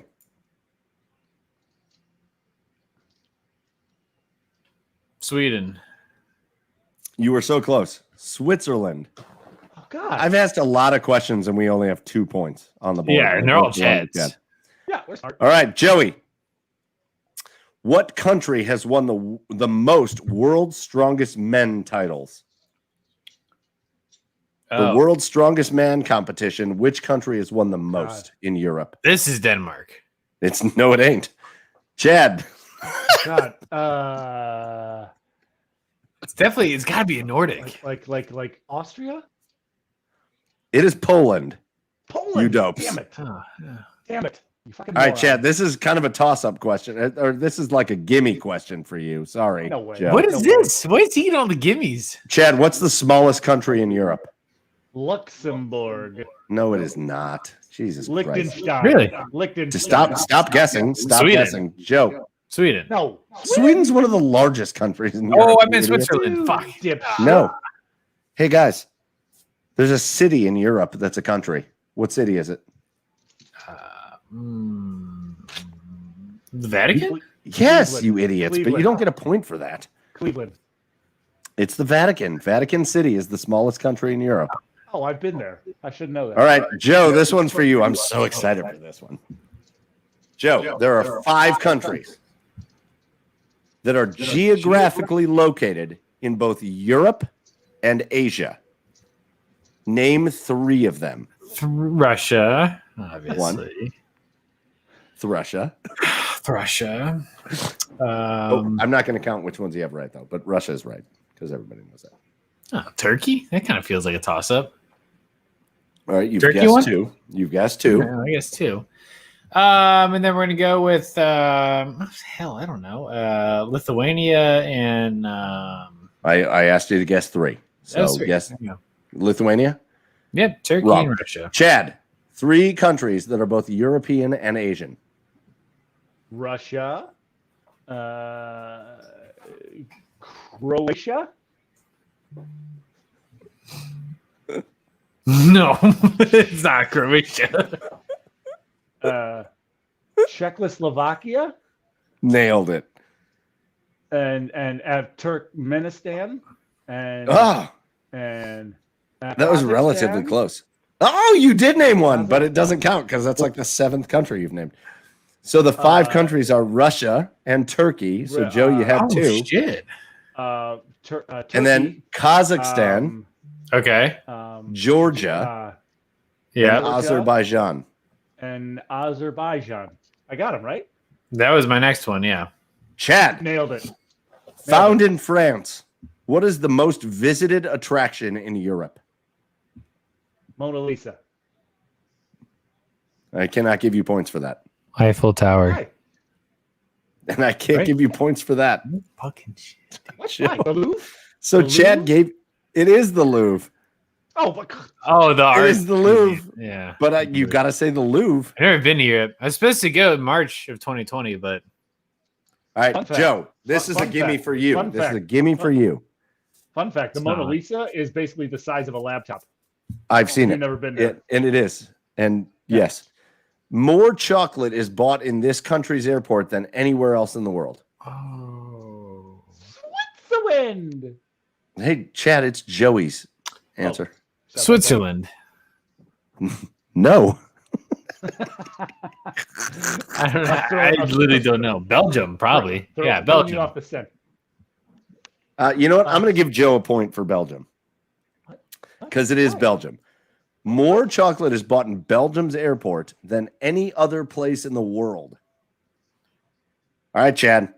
In which country is it considered an insult to clink your glass when cheersing? Which European country do you not clink your European glass? country. It's all European, you idiots. Say Chad? that again. You broke up. In what European country is it an insult to clink your glass when cheersing? Ireland. Ireland. Joey? Germany. No, stop guessing. You get one fucking guess, and then I pass it to Joe. I'm trying to And work it's not around Germany. the right You answer. just gave him another I'm trying guess. to work around to the right answer. Don't do that. Norway. No, it's Hungary. I like how Because when Austria and Hungary were in a war together, when Austria won that war, that's how they celebrated. I like how you're like laughing at us, calling us dummies when you wouldn't know these answers either. You fucking idiot. I got the answers. Like, Hey, no, Joe. it's hungry. Joe. Yeah. So instead of clinking that glass, bring your glass to Italy, where what beverage flows from a fountain that you can fill your cup from? From the mountains of Capistrano. Probably What? wine. It is wine. Joey with 2 points ties it up. Oh. All right, Chad. There's one European country that does not have mosquitoes. What country is it? The fuck?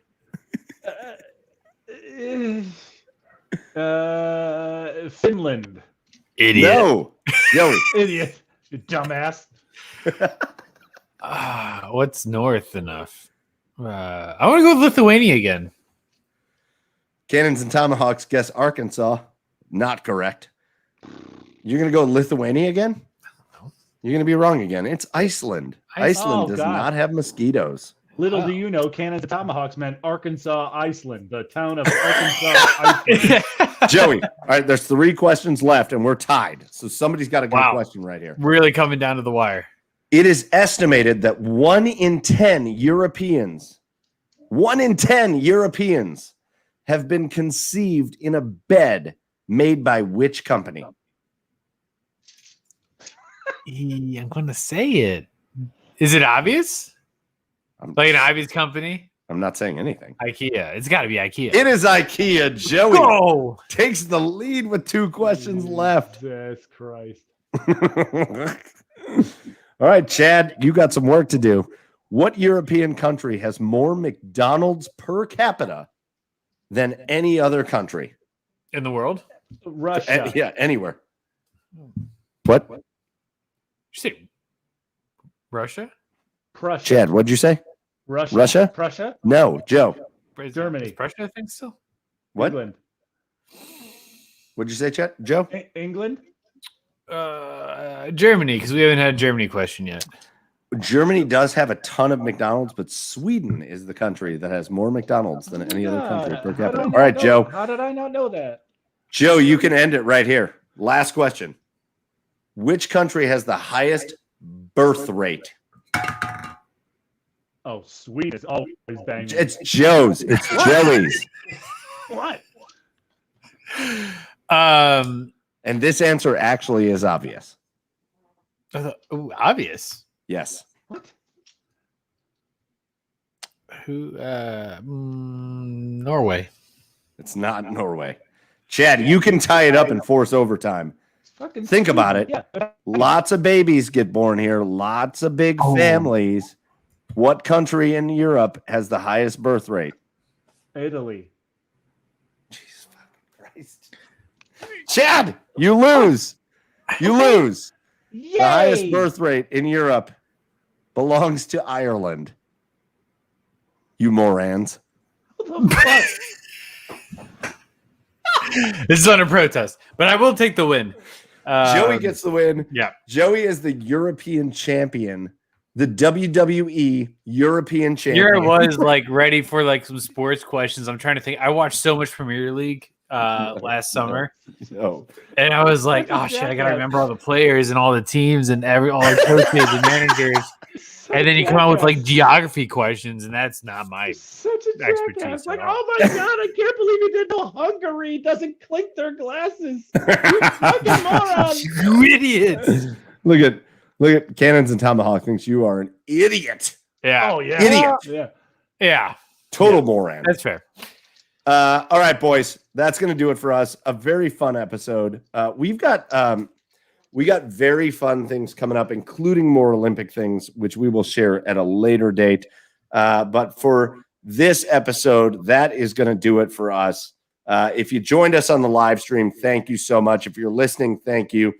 But again, let us give you a quick couple thank yous. First of all, thank you goes out to Belly Up Sports. Belly Up gives us our platform, and they broadcast us out to a lot of people that hopefully listen to us and enjoy us. So thank you to Belly Up Sports. Go listen to other podcasts on Belly Up Sports, much like the Cannons and Tomahawks podcast and the like. They do a lot of great stuff, and you should go check them out. Secondly, to promote ourselves again, garagebeershop.com. Look at the color difference. Right now. What you got over there. Go This is to what they look like. garagebeershop.com. Chad, we can see your shirt now. Oh, yeah. Garagebeershop.com. Look at this thing. Chad, how soft is that shirt? So comfy. Feels like It's a baby's comfy. ass. How It's soft. it's like- That's how pillow. It's like wearing a baby's ass. That's right. You know what? Not that. We should delete that. GarageBeerShop.com. Go get your shirt. Go get your hat. If you buy one of each, you get a little bit of a deal on it, like our buddy Alex did at the Cannons and Tomahawks podcast. So go over there, buy your stuff now, and represent Garage Beers. This hat is the coolest thing. Look at that. Thank you to our boys over at 614 Hockey for helping us make that. So those are our thank yous.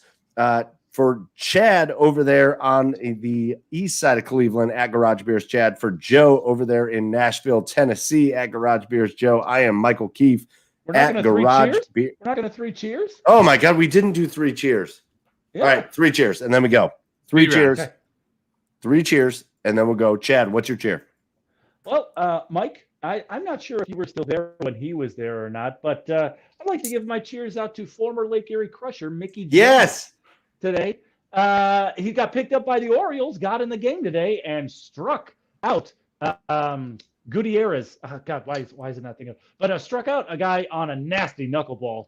And congratulations, because anybody who doesn't know, independent ball guys they never know where their life's going to turn. They just kind of want to hang on to the game. And Mickey's contract got picked up by the Orioles, and got in the game today. So cheers to Mickey Janis. All right. Cheers to Mickey Janis. I appreciate that. Joe, what's your cheers? Cheers to Joe Kelly. He's my favorite. Next to Trevor Bauer. I love it. The Dodgers have the best personalities of all of baseball. Like, I hope they win the championship this year. World Series if the Indians don't. I love Joe Kelly. I hope that he offers to have the umpires check his glasses every time they check for substances, because the substance checking is bullshit. Sweet. Boys, I did not. I'm the guy that didn't have the proper cheers for this week. I thought, the funny thing is, I thought of one earlier today, and then I totally fucking forgot it. So my cheers is just going to be, it's